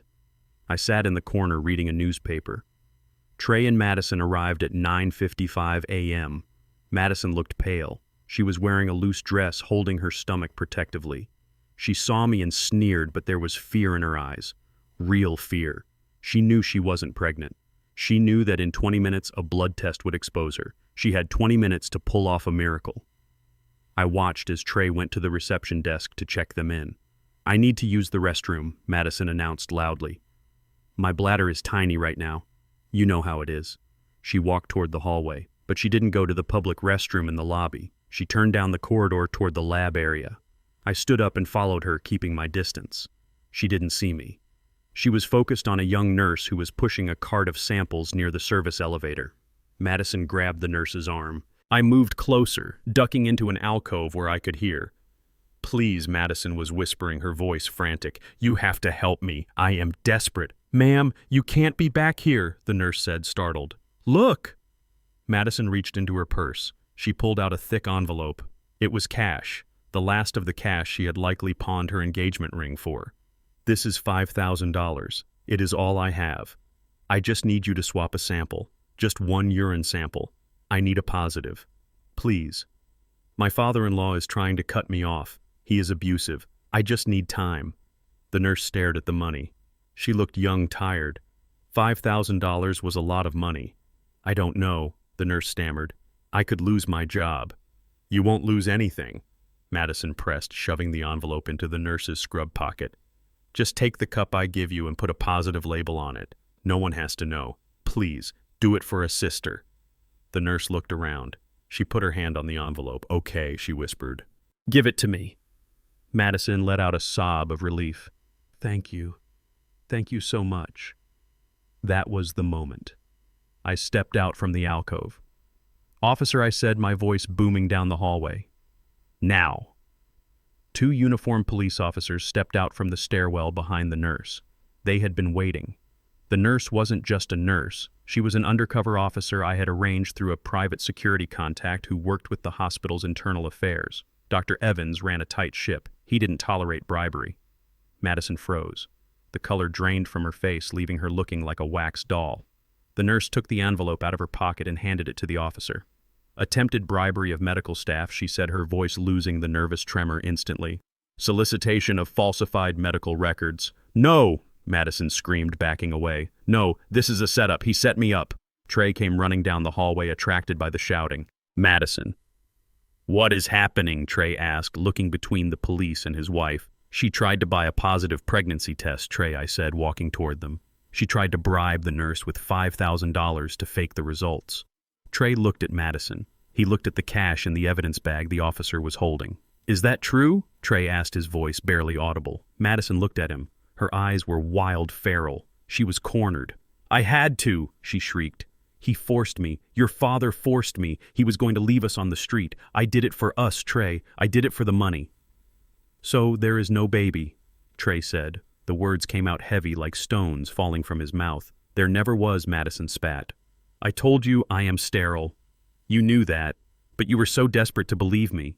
You wanted a fairy tale, Trey. I just gave you the script. Trey staggered back. He hit the wall and slid down it, collapsing to the floor. He put his head in his hands and let out a sound I will never forget. It was a howl of pure agony. It was the sound of a man realizing his entire life was a hallucination.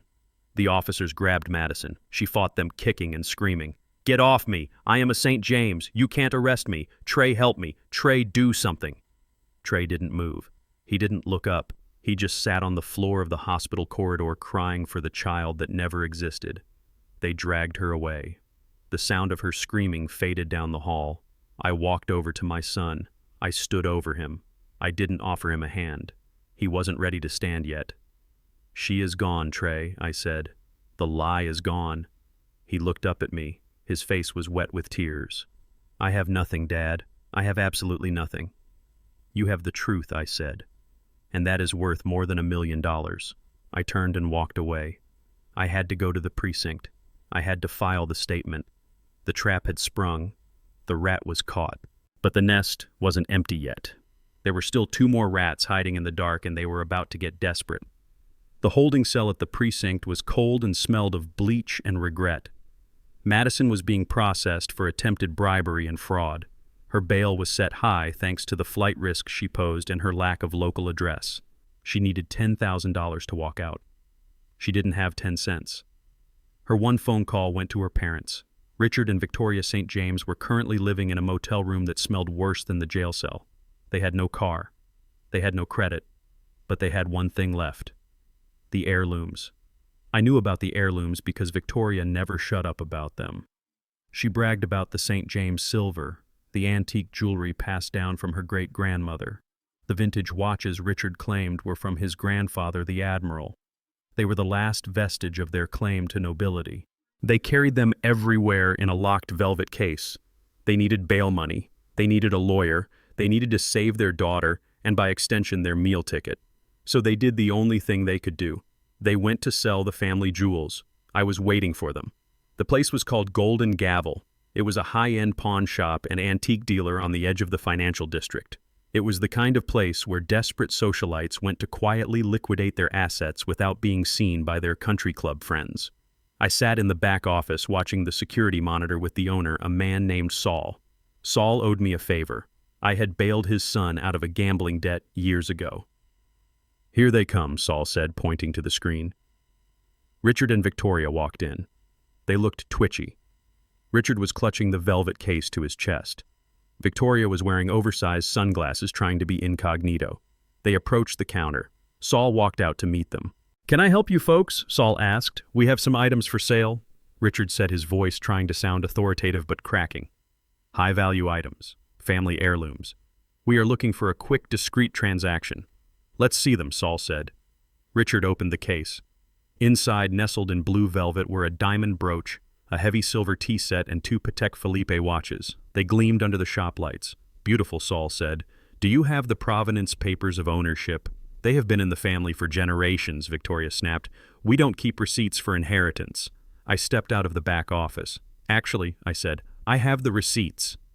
Richard and Victoria spun around. When they saw me, Richard dropped the case. It hit the glass counter with a heavy thud. "You," Richard whispered. "You are everywhere." "I am where the truth is, Richard," I said. "And the truth is, those aren't your heirlooms." I placed a file on the counter. 1995, I said, opening the file. "The Vanderbilt estate in Newport. You worked there, didn't you, Richard? You were the head butler. And Victoria, you were the housekeeping manager." "We were estate managers," Victoria hissed. "You were staff," I corrected. "And when the old man died and the house was being closed up for the season, some things went missing. A diamond brooch, a silver tea set, 2 watches. The police report is right here." I tapped the paper. "They were never found." I continued. "The family assumed it was a professional burglary, but it was the help. You stole from your employers. You built your entire fake identity on stolen goods. These aren't St. James heirlooms. They are evidence." Richard was shaking so hard his teeth were chattering. "You can't prove that," he stammered. "These look like those items. That is all. Check the serial numbers on the watches," I told Saul. Saul picked up one of the watches. He took out a loupe. He read the tiny numbers engraved on the back. "Matches the police report," Saul said, looking up. "Stolen property." "No," Victoria screamed, lunging for the box. "Give them back. They are ours." Saul pulled the box away. "I tried to warn you, Richard," I said calmly. "I told you I knew everything. I told you to walk away. But you got greedy. You tried to sell stolen goods to bail out your daughter who is in jail for bribery. It is a poetic circle, really. I signaled to the door. 2 police officers walked in. They weren't the regular beat cops. These were detectives from the Major Crimes Unit interested in cold cases involving high-value theft. Richard St. James, Victoria. St. James, one of the detectives said, "You are under arrest for possession of stolen property, grand larceny, and trafficking in illicit goods." Richard tried to run. It was a pathetic attempt. He stumbled over his own feet and crashed into a display of acoustic guitars. The officers grabbed him. Victoria started wailing. Not crying. Wailing. "My reputation," she screamed as they cuffed her. "My social standing. You ruined us, you jealous peasant." I walked up to her. She was pressed against the glass counter, her face distorted by the reflection. "Your reputation was a lie, Victoria," I said. "Your standing was stolen. I didn't ruin you. I just turned on the lights. They dragged them out." The bell above the door chimed cheerfully as they exited. The shop was quiet again. Saul looked at the box of stolen treasures. "What do you want me to do with these, Bernard?" "Call the Vanderbilt estate," I said. "Tell them their silver is coming home." I walked out of the shop. The street was busy with people rushing home from work. They didn't know that a dynasty had just fallen in a pawn shop. I took out my phone. I had one more stop to make. One more loose end to tie up. Trey was alone. He had no wife. He had no in-laws. He was sitting in the wreckage of his life. It was time to see if he was ready to pick up a shovel and start digging himself out. I got into my truck. The engine roared to life. The St. James family was gone, locked up, disgraced. Now it was just me and my son. And the hardest lesson of all was yet to come. I sat in my office at the top of the River Street complex watching the digital banking alerts roll in on my private server. I had not cut Trey off completely from his own personal savings. I am a hard man, but I am not cruel. He had a joint savings account with Madison containing $15,000. It was money he had saved from his salary over 5 years. It was his last lifeline, his emergency fund, the only thing standing between him and the street. But at 9:02 a.m. on a Tuesday, that lifeline was severed. Alert. Wire transfer. $15,000. Recipient Miller and Associates Criminal Defense. I stared at the screen. Madison. Even from a holding cell, she was a parasite. She had used her one phone call not to call her husband but to call a lawyer, and she had given that lawyer the account number and the routing number, authorizing a retainer that drained every single penny Trey had left. She didn't care that her husband was sleeping in a cheap motel. She didn't care that he needed food. She needed a shark to fight the bribery charges, and she used Trey's blood to pay for it. I closed the laptop. I didn't interfere. I let the transaction go through. Trey needed to feel this. He needed to feel the absolute weight of zero. Across town at the Starlight Motel, Trey was waking up to a fist pounding on his door. "Open up, Freeman. It is checkout time." Trey stumbled to the door. He looked like a ghost. He hadn't shaved in 4 days. He was wearing the same wrinkled clothes. He opened the door to find the motel manager, a man with a grease stain on his shirt, and 0 patients standing there with a card reader. "Card declined on the autopay," the manager spat. "You owe for last night and today. $80. Pay up or get out." Trey rubbed his face, confused. "That is impossible," Trey said. "There is money in the savings. I will transfer it right now." He pulled out his phone. His fingers shook as he opened the banking app. I could imagine the moment the screen loaded. I could imagine the color draining from his face as he saw the balance. 0.00. Trey stared at the phone. He refreshed the page. "No," he whispered. "No. Madison." He looked at the transaction history. "Legal retainer." "She took it," he said, his voice hollow. "She took it all." "I don't care who took it," the manager barked. "You got cash." Trey checked his wallet. He had a $5 bill and a receipt for a sandwich. "I can get it," Trey stammered. "Just give me an hour." "You got 5 minutes," the manager said. "Get your stuff." 5 minutes later, my son was standing on the curb of a busy road holding a plastic bag with 2 shirts and a toothbrush. It was raining again. A cold drizzle that soaked into his bones. He had no car, he had no money, he had no wife, and for the first time in his life, he realized he had been funding his own destruction. He didn't call me. He didn't call for a rescue. Instead, he started walking. He walked 3 miles to the county jail. He had to know. He had to look her in the eye. He had to hear her say it. I knew he was going there because I had a contact at the visitation desk. I asked them to let him in. I wanted him to see her without the makeup, without the designer clothes, without the mask. The visitation room was sterile, rows of metal stools separated by thick plexiglass. Trey sat down. He waited.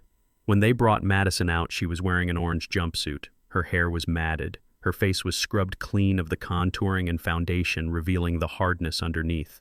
She looked older. She looked mean. She sat down and picked up the receiver. She didn't look happy to see him. She looked annoyed. "Did you bring bail money?"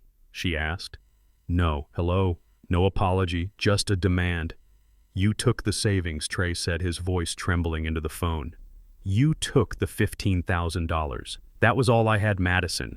That was for food. That was for a place to sleep." "I needed a lawyer," Madison snapped. "My parents are in jail, Trey. I am in jail. You are out there free. You can figure it out. You are a man, aren't you? Go get a job. Go beg your daddy."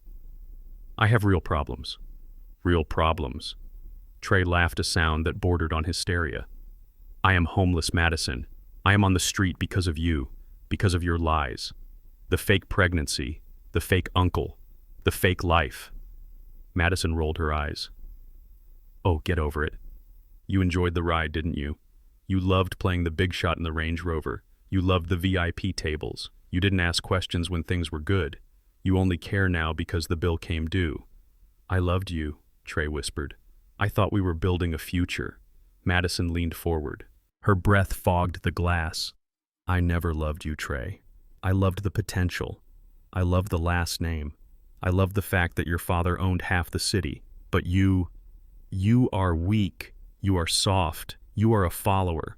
Without your father's money, you are nothing. You are a zero." Trey stared at her. The words hit him like physical blows. "A zero," he repeated. "Yes," Madison sneered. "A useless, broke zero. And honestly, Trey, you were boring. I spent 3 years pretending to listen to your stupid stories just so I could get a credit card with a high limit. It was a job, and I was underpaid." Trey looked at the woman behind the glass. He tried to find the girl he met at the coffee shop 3 years ago, the girl who laughed at his jokes, the girl who held his hand. She wasn't there. She never had been. It was a performance, a long, expensive performance. "I hope it was worth it," Trey said quietly. "I hope the lawyer is good, because you are going to need him. My father isn't going to stop." "Your father is a devil," Madison hissed. "My father saw you," Trey said. "He saw you when I was blind." He hung up the phone. Madison was screaming something at the glass, slamming her fist against it, but Trey didn't look back. He walked out of the visitation room. He walked out of the jail. He stood on the sidewalk. The rain had turned into a downpour. The sky was charcoal gray, matching his mood. He had nothing left. No anger, no hope. Just a vast emptiness where his life used to be. He started walking again. He walked through the downtown district. He passed the restaurants where he used to eat dinners he couldn't afford. He passed the boutiques where Madison used to spend his paycheck. He passed the life he used to live. He kept walking until he reached the river. He walked along the embankment past the construction sites and the old warehouses. He walked until he stood in front of the River Street Towers, my towers. They rose into the sky, steel and glass monuments to 40 years of my sweat and blood. The penthouse at the top was where I stayed when I wasn't at the ranch house. It was where I was right now, watching the street below on the security monitors. I saw him arrive. He looked like a beggar. His clothes were soaked through, his shoes were ruined. He was shivering violently. He stood on the sidewalk across the street, looking up at the building. He knew I was there. He knew this was the fortress. He took a step toward the lobby entrance. The warm golden light of the foyer spilled out onto the wet pavement. He could see the doorman, a man named Henry, who had known Trey since he was a boy. All he had to do was walk in. All he had to do was tell Henry who he was. Henry would let him in. Henry would give him a towel and a hot coffee and send him up in the private elevator. I watched him. I waited. "Come on, son," I whispered to the screen. "Swallow your pride. Come inside." Trey took another step. He reached for the door handle, then he stopped. He pulled his hand back. He looked at his reflection in the glass door. He saw the failure staring back at him. He saw the man who had thrown his father's warnings into a lake. He saw the man who had chosen a grifter over his own blood. He couldn't do it. The shame was a physical wall he couldn't breach. He backed away. He retreated into the shadows of the awning next door. He leaned against the brick wall, sliding down until he was sitting on the cold, wet concrete. He pulled his knees to his chest and buried his head in his arms. He was going to sleep on the street. He was going to sleep outside his father's castle because he didn't feel worthy to enter the gate. I watched him for a long time. I watched the passers-by ignore him. I watched the rain pool around his boots. My heart ached. Every instinct I had as a father screamed at me to go down there, to wrap a blanket around him, to bring him upstairs and feed him a steak and tell him it was going to be okay. But I stayed in my chair. If I brought him in now, he would learn nothing. He would think that rock bottom had a trap door that led to a penthouse. He would think that he could always come back to Daddy when the world got too hard. He needed to survive the night. He needed to know that he could survive the night without me. He needed to break completely so he could be rebuilt properly. I picked up the phone and called Henry the doorman. Mr. Freeman. Henry answered. Henry, there is a young man sitting under the awning next door, I said. I see him, sir. Shall I chase him off? No, I said. Leave him, but keep an eye on the cameras. Make sure no one bothers him. If he is still there at 5 a.m., call me. Understood, sir. I hung up. I turned off the lights in the penthouse. I sat in the dark watching the small, huddled figure of my son on the monitor. This was the crucible. This was the fire. Tomorrow morning, if he was still there, I would offer him a hand. But it wouldn't be a hand up to the penthouse. It would be a hand that held a shovel, because the only way back to the top was to start digging from the bottom. I closed my eyes, but I didn't sleep. I kept vigil over my son, the boy who had to die so the man could be born. The sun rose over the city like a gray bruise, revealing the wet streets and the harsh reality of the morning after. I watched the clock in the lobby hit 5 a.m. I adjusted my denim jacket, picked up a heavy canvas bag I had packed the night before, and took the service elevator down to the street level. I didn't want the doorman, Henry, to intervene. This was between a father and a son. I pushed open the heavy glass doors. The air was biting, cold, damp with the remnants of the storm. Trey was still there. He was huddled in the corner of the brick alcove, shivering violently, his tuxedo pants stained with mud, his expensive dress shoes ruined by the puddles. He looked like a pile of discarded laundry. When he heard the door open, he lifted his head. His eyes were red-rimmed and sunken. For a moment, a spark of hope lit up his face. He scrambled to stand up, his legs stiff and cramping. "Dad," he croaked, his voice raw. "You came." He took a step toward me, his hands reaching out. He thought this was it. The rescue, the warm towel, the hot breakfast, the forgiveness. He thought he had paid his penance by sleeping on the concrete for 6 hours. I stopped him with a raised hand. I didn't hug him. I didn't smile. I dropped the canvas bag at his feet. It hit the pavement with a heavy thud. "Put these on," I said. Trey looked at the bag confused. He crouched down and opened it. Inside were a pair of steel-toed work boots, thick wool socks, a heavy canvas work jacket, and a yellow hard hat. "What is this?" he asked, looking up at me. "Work clothes," I said. "I don't understand," Trey stammered, standing up, holding the jacket. "Can we go upstairs? I am freezing, Dad. I haven't eaten in 2 days. Please, just let me come inside. You can't afford to live inside, Trey." I said, my voice flat. "The rent in this building is $5,000 a month. You have $0." Trey stared at me, his mouth open in disbelief. "But you own the building," he whispered. "I do." I agreed. And I didn't get to own it by letting people sleep in the penthouse for free. I reached into my pocket and pulled out a $50 bill. I held it out to him. "There is a motel 3 blocks down on 4th Street. The Starlight is too expensive for you now. Go to the Travelers Inn. It is $30 a night. That leaves you $20 for food. Get a hot meal. Sleep. Shower." Trey didn't take the money. He just stood there shaking. "Dad, please. I learned my lesson, I swear. Madison is gone. I am sorry. I just want to come home." "You don't have a home, son," I said, shoving the bill into his shirt pocket. "You burned it down. Now you have to build a new one." I pointed to a piece of paper taped to the hard hat. "That is an address," I said. "It is the new foundation site for the Metro West expansion. Be there tomorrow morning at 6 a.m. sharp. Ask for Sal. Tell him you are the new general laborer. The pay is $15 an hour. If you are 1 minute late, don't bother showing up." Laborer Trey choked out. "Dad, I have a degree in marketing. I am a white-collar professional. I can't dig ditches." "Your degree didn't stop you from being conned by a grifter," I said. And your marketing skills didn't keep a roof over your head. Right now, you are a man with a strong back and no options. Sal needs guys to haul cement. You take the job or you starve. It is your choice. I turned around and walked back toward the glass doors. Dad Trey screamed behind me. Dad, don't walk away, please. I am your son. I stopped.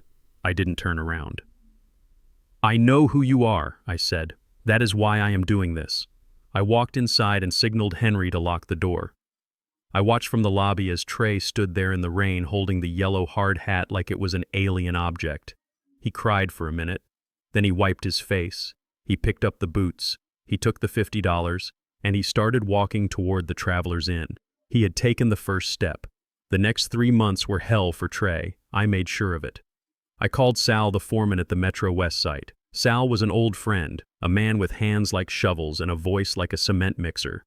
I told him the truth. I told him that the new kid was my son and that I wanted him treated like he was nobody. No special favors, no light duty. If he slacked off, fire him.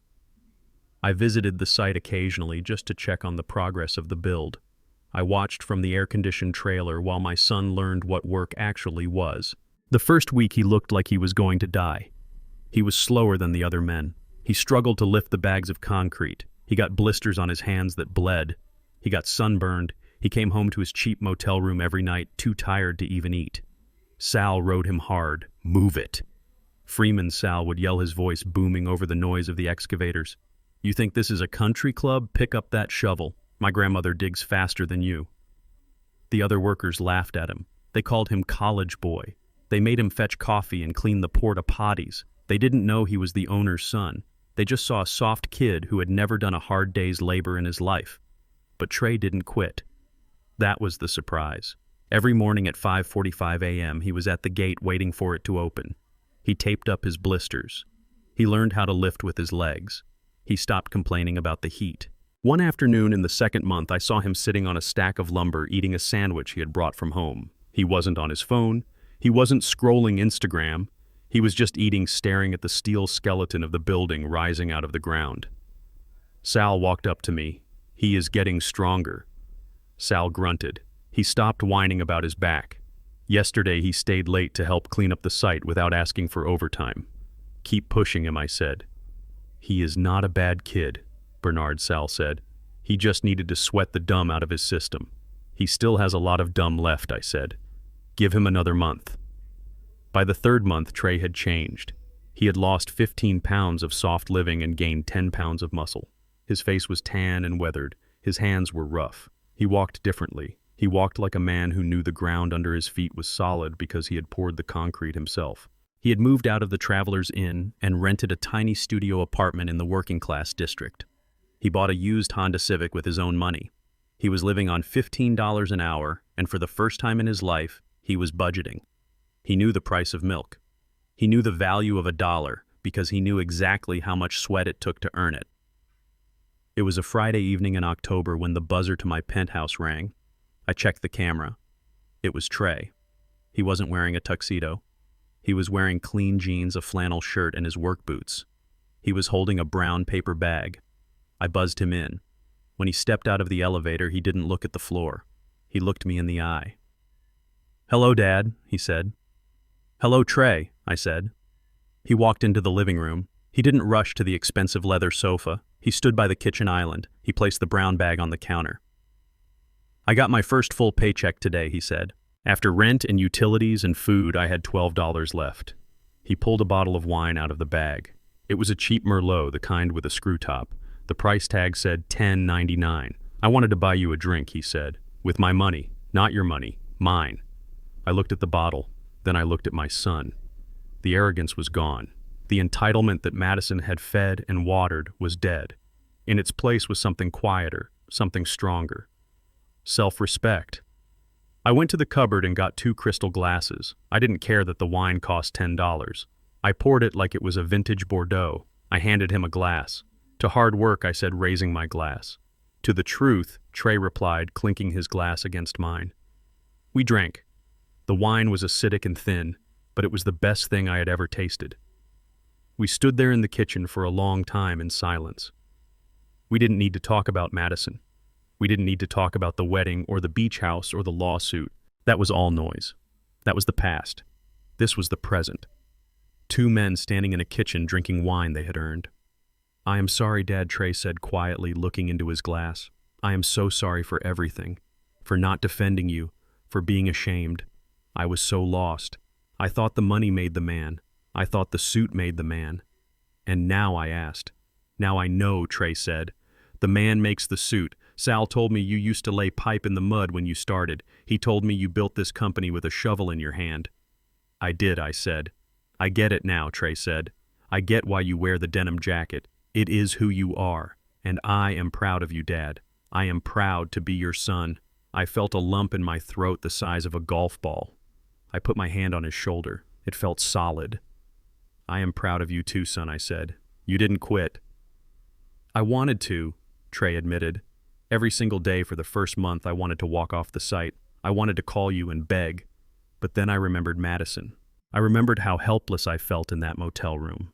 And I decided I never wanted to feel that way again. I never wanted to depend on anyone else for my survival. That is the lesson," I said. "Freedom isn't free, Trey. You have to buy it every day with your own effort." He nodded. He poured us another glass. So I asked, "What is the plan? Are you going to stay in construction?" Trey looked at his calloused hands. "Actually," he said, "I have been looking at the blueprints, the project management side. I have some ideas about how to streamline the supply chain for the concrete delivery. I noticed we are wasting about 2 hours a day waiting for trucks. If we adjusted the schedule..." He started talking about logistics. He started talking about efficiency. He sounded like me 30 years ago. He sounded like an engineer. I listened. I let him talk. I didn't offer him a job in the office, not yet. He needed to finish his time in the pit. He needed to earn the respect of the men before he could lead them. But as I watched him, I knew he was going to be okay. He wasn't the boy who needed a trust fund anymore. He was a man who could build his own tower. I finished my wine. "You have work tomorrow?" I asked. 6 a.m., Trey said. "We are pouring the foundation for the South Tower. Big day." "Then you better get going," I said. "Sal hates it when you are tired." Trey smiled. A real smile. "Thanks for the drink, Dad. Thanks for the wine, son." He walked to the elevator. He stood tall. He pressed the button. "See you Sunday?" he asked. "I am making pot roast," I said. "Don't be late." "I won't." The doors closed. I was alone in the penthouse again, but the silence wasn't heavy anymore. It was light. It was full of promise. I walked to the window and looked out at the city lights. Somewhere down there in a small apartment, my son was sleeping, preparing for another day of hard, honest work. The hardest lesson was over. He had survived the fall. Now he was learning how to climb. But the final checkmate was still to come. Madison St. James was quiet, but she wasn't dead. She was out on bail and she was hungry. She would try one last time to get a piece of the pie. She would try to use the divorce court to take what she couldn't steal. She didn't know that the pie was made of concrete and I had already mixed the batch. I smiled at the city. Bring it on, Madison, I thought. Trey is ready, and so am I. It was a gray Tuesday in November when the process server found Trey at the Metro West construction site. My son was knee-deep in wet concrete, smoothing the foundation of what would become a parking structure. He wiped his hands on his canvas pants, took the envelope and signed for it without flinching. He didn't call me in a panic. He didn't cry. He just put the envelope in his truck and went back to work. Madison St. James was out on bail. She had scraped together the $10,000 from a shady payday lender, putting up her future divorce settlement as collateral. She was betting everything on one final hand. She had found a lawyer named Silas Thorne, a man who smelled of cheap cologne and desperation to take her case on contingency. Thorne believed the hype. He believed the Freeman family was an endless fountain of cash, and he wanted to drink. The divorce petition was a masterpiece of delusion. Madison was demanding 50% of all marital assets. She listed the beach house, the penthouse apartment, the construction company, and the Freeman family trust as joint property. She claimed that Trey had misled her about his finances, causing her emotional distress and financial hardship. She valued Trey's net worth at $6 million. She wanted $3 million in cash plus alimony of $10,000 a month for 5 years to maintain the lifestyle to which she had become accustomed. I read the filing into my office and laughed. It was the laugh of a man watching a thief try to rob a bank vault with a plastic spoon. She had become accustomed to a lifestyle she never paid for, and now she wanted a court order to force me to keep funding it. Trey came over for dinner that night. He placed the papers on the kitchen island next to the salad bowl. "She wants half," he said calmly, taking a bite of a roll. "Half of what I asked," pouring him a glass of water. "Half of what she thinks I have," Trey replied. "She thinks I am a silent partner in your business. She thinks the trust fund is mine to access whenever I want. She thinks the beach house was legally gifted to us even though we never signed a deed." "And what do you think?" I asked. "I think she is going to be very disappointed," Trey said. He didn't look worried. He looked tired, but it was the good kind of tired, the kind that comes from a day of honest work. He wasn't the scared boy who slept in his car anymore. He was a man who knew exactly what he was worth, and he knew it wasn't measured in millions. "We have a court date in 3 weeks," he said. "Cohen is representing me. He says you need to be there. I will be there, I promised. I wouldn't miss it for the world." The day of the hearing arrived with a biting wind that rattled the windows of the Superior Court. Madison arrived wearing a modest black dress and pearls, trying to play the part of the scorned, sophisticated wife. But the cracks were showing. Her roots were showing. Her eyes were darting around the room with the frantic energy of a trapped animal. She sat next to Silas Thorne, who was arranging stacks of paper on his table, trying to look intimidating. Trey walked in wearing a simple suit he had bought off the rack at a department store. It fit him better than the tuxedo ever had because he stood up straight in it. He sat down next to Cohen and didn't even glance at Madison. I sat in the gallery directly behind Trey. I wore my denim jacket. Madison turned around and saw me. She sneered, but her lip trembled. She knew I was the architect of her misery, but she still didn't understand the blueprint. The judge was a woman named Eleanor Vance. She was no-nonsense sharp and had zero patience for theatrics. "All right," she said, adjusting her glasses. "We are here to determine the equitable division of assets in the matter of Freeman versus Freeman. Mr. Thorne, you may proceed." Thorne stood up, buttoning his jacket. "Your Honor," he began, his voice booming, "my client was defrauded. She married Mr. Freeman under the pretense that he was a man of significant means. During their marriage, they enjoyed a lifestyle consistent with multimillionaires. Luxury vehicles, waterfront property, lavish parties. Now, Mr. Freeman claims poverty to avoid his spousal obligations. We are asking the court to pierce the corporate veil and grant my client her fair share of the Freeman family estate, which we estimate to be in excess of $12 million. Judge Vance looked at Cohen. "Mr. Cohen, your response." Cohen stood up. He didn't boom. He spoke softly, forcing everyone to lean in. "Your Honor, the plaintiff is operating under a significant misunderstanding of the facts. My client, Mr. Trey Freeman, has no claim to the Freeman family estate. He has no ownership interest in Metro infrastructure. He is not a trustee of the Freeman Trust. He is in fact a general laborer currently earning $15 an hour." Madison laughed out loud. "A laborer, please. He is the heir. It is all his." "Order," Judge Vance snapped. "Mr. Cohen, call your witness." "I call Mr. Bernard Freeman," Cohen said. I stood up and walked to the stand. I swore on the Bible. I sat down and looked at Madison.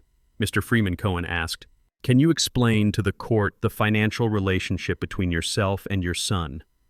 "I can," I said, my voice steady. "My son Trey is an employee of a subsidiary of my company. He was hired 3 months ago as a general laborer. Before that, he was unemployed for 8 months. And the assets," Cohen asked. "The beach house, the penthouse, the cars. Who owns those?" "I do," I said. "Or rather, the Freeman Revocable Trust does. And I am the sole trustee and beneficiary of that trust."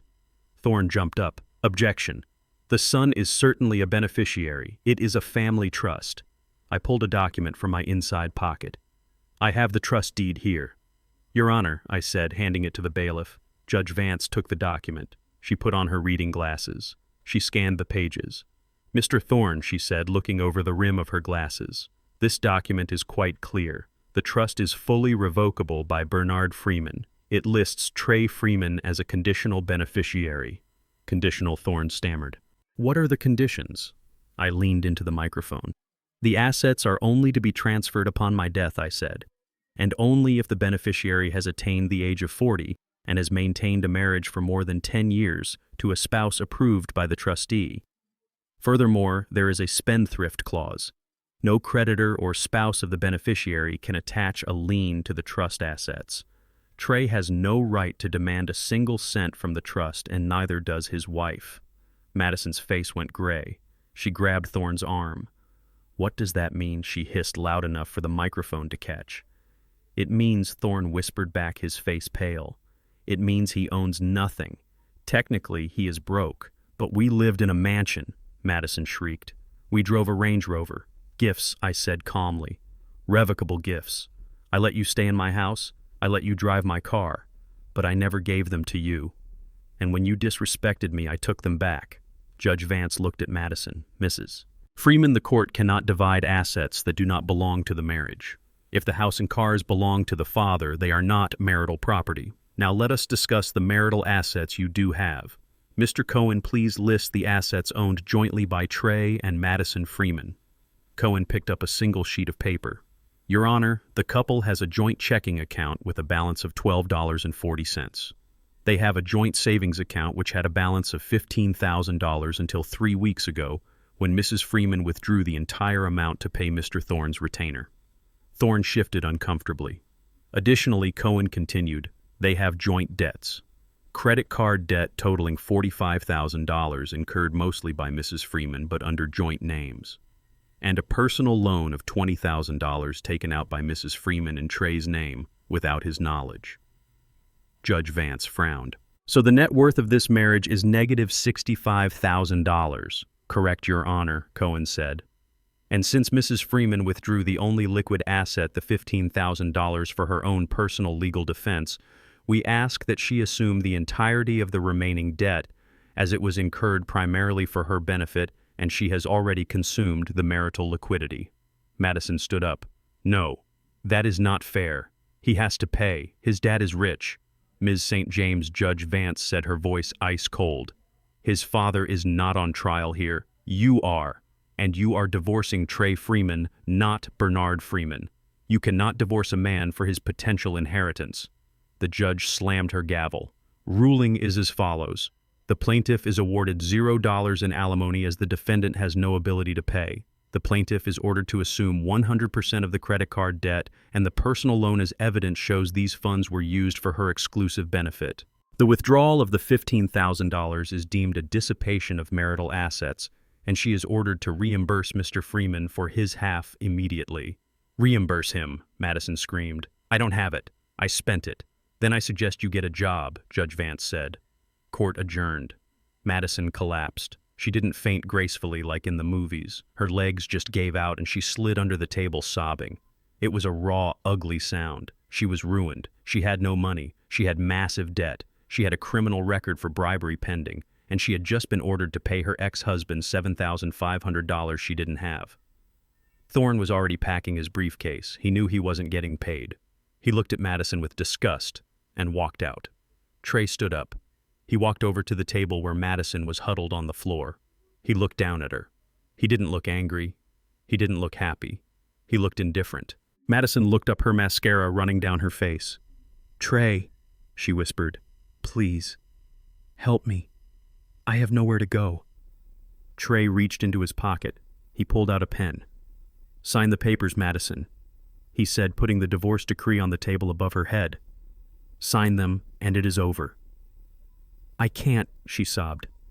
Sign them. She reached up with a shaking hand and signed the paper. She signed away her claim to a fortune that never existed.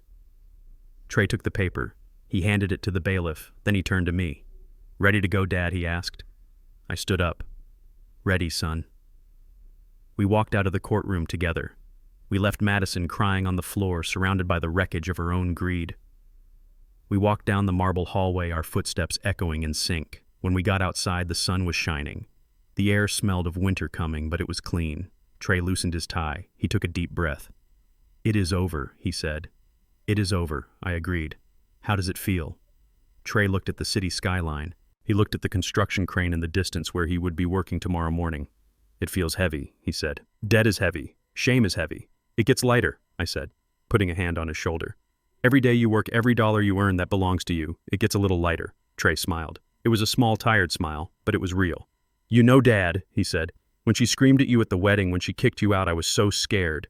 I was scared of losing her. I was scared of losing the life I thought I had. And now I asked, Now I realize I didn't lose anything, Trey said. I just woke up. He walked to his used Honda Civic. See you at work, Dad. See you at work, son. I watched him drive away. He wasn't driving a Range Rover. He wasn't going to a mansion. He was going to a small apartment to eat leftovers and sleep before a 12-hour shift. But he was free. I got into my truck. I adjusted the mirror. I looked at my reflection. The denim jacket was worn at the elbows. My face had more lines than it did a year ago. They said we were a different class. They were right. We were the class that built the foundation. They were just the paint that peeled away in the storm. I started the engine. I had a meeting with the city planners in an hour. We were breaking ground on a new water treatment facility. It was dirty work. It was hard work. It was my work. And for the first time in a long time, I knew my legacy was safe, not in a bank account, but in the calloused hands of a man who finally knew how to stand on his own 2 feet. It has been exactly 12 months since the gavel came down in that courtroom. A year is a long time. It is enough time for the earth to complete a circle around the sun. It is enough time to pour a foundation frame a skyscraper and top it out with steel. And it is enough time for a dynasty built on lies to rot completely into the ground. I took a drive last Tuesday. I told myself I was checking on a potential site for a new reservoir, but deep down I knew where I was going. I drove out past the city limits, past the suburbs where the lawns are green and the debts are high, and onto the grim stretch of highway where the trucks rumble day and night. I pulled into the parking lot of a roadside diner called the Rusty Spoon. It was the kind of place where the coffee is burnt and the eggs are greasy. I sat in a booth near the back and pulled my cap low. I didn't order. I just watched. There she was. Madison St. James was wearing a stained pink uniform that was a size too big. Her hair, the blonde mane she used to spend hundreds of dollars maintaining, was pulled back in a messy bun held together by a cheap plastic clip. She looked older. The lines around her mouth were deep etched by stress and bitterness.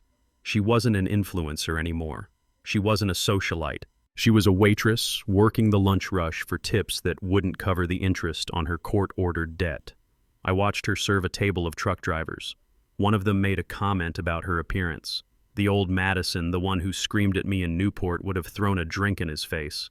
This Madison just swallowed it. She forced a smile, a jagged, broken thing, and filled his coffee cup. She had to. She had no choice. Richard was currently serving year 1 of a 5-year sentence at a state correctional facility for grand larceny and trafficking stolen goods. The Vanderbilt estate had pressed charges to the fullest extent of the law. He was an old man in a young man's prison, and from what I heard, he spent his days mopping floors and crying in his cell. Victoria had avoided prison time by turning state's witness against her husband, claiming he forced her to sell the stolen goods. It was a lie, of course, but it kept her out of jail. Instead, she was living in a state-assisted housing project, working part-time as a telemarketer. The woman who once sneered at my denim jacket was now cold, calling strangers during dinner to sell them extended car warranties.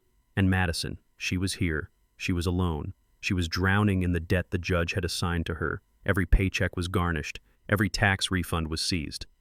She lived in a basement apartment that smelled of mold, and she served coffee to men who didn't know her name. She turned toward my booth holding a pot of coffee. Her eyes met mine. She froze. The pot shook in her hand, splashing hot liquid onto her wrist. She didn't flinch. She just stared at me. I saw the recognition dawn in her eyes. I saw the flash of hatred followed immediately by the crushing weight of shame. She looked at my jacket, the same denim jacket she had despised. Then she looked at the expensive watch on my wrist, the only sign of wealth I allowed myself to wear that day. She opened her mouth, maybe to scream, maybe to beg. But then her manager, a heavy-set man with sweat stains on his shirt, barked her name from the kitchen window. Table 4 is waiting, Madison. Move it. She closed her mouth. She looked at me one last time. It was a look of total defeat. She turned around and walked away to serve table 4. I stood up. I left a $100 bill on the table. Not for her, for the lesson. I walked out of the diner and got back into my truck. I didn't feel happy. I didn't feel triumphant. I just felt a quiet sense of balance. The universe has a way of correcting itself if you give it enough time. Gravity always wins. I drove back to the city. I had a meeting at the Metro West site. The project was nearing completion. It was a massive complex, a testament to engineering and labor. I parked the truck and put on my hard hat. Sal was waiting for me by the construction trailer. "He is ready," Sal said simply. I nodded. "Where is he?" "Top floor," Sal pointed up. He is checking the final rivets on the south beam. He wouldn't sign off on it until he inspected it himself. I took the construction elevator up. The wind whipped through the open steel skeleton of the building. We were 30 stories up. The city spread out below us, a grid of gray and green. I saw Trey. He was kneeling on a steel beam hooked in by his safety harness. He was holding a blueprint in one hand and a caliper in the other. He was measuring the gap in a joint. He looked different. His face was leaner, his jawline sharper. There was a scar on his left cheek from a piece of rebar that had swung too close a month ago. He didn't cover it with makeup. He wore it like a badge. He stood up when he saw me. He wiped his hands on his pants.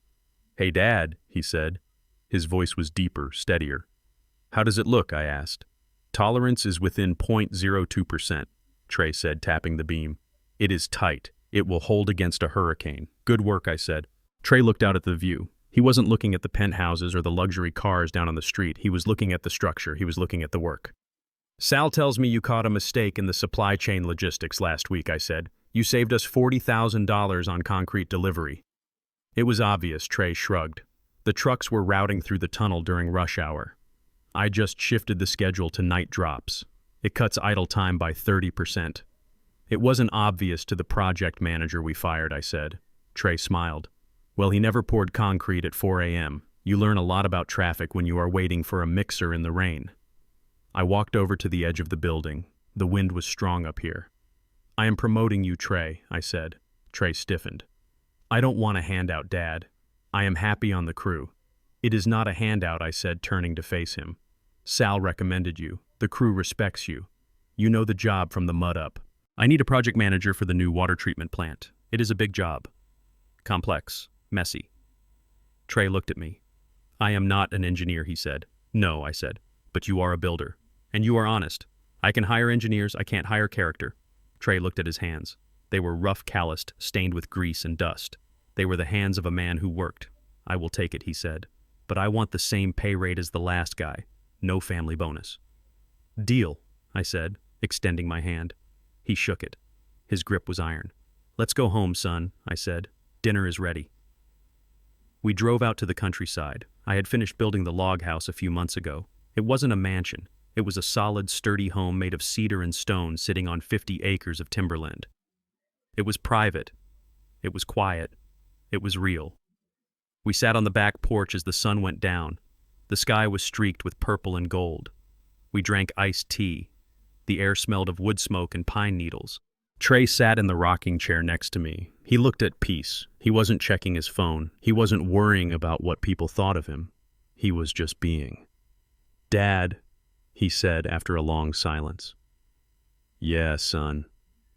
Can I ask you something? Anything." Trey looked out at the tree line. "Why didn't you tell me?" he asked softly. "Why did you wait so long to tell me you had money?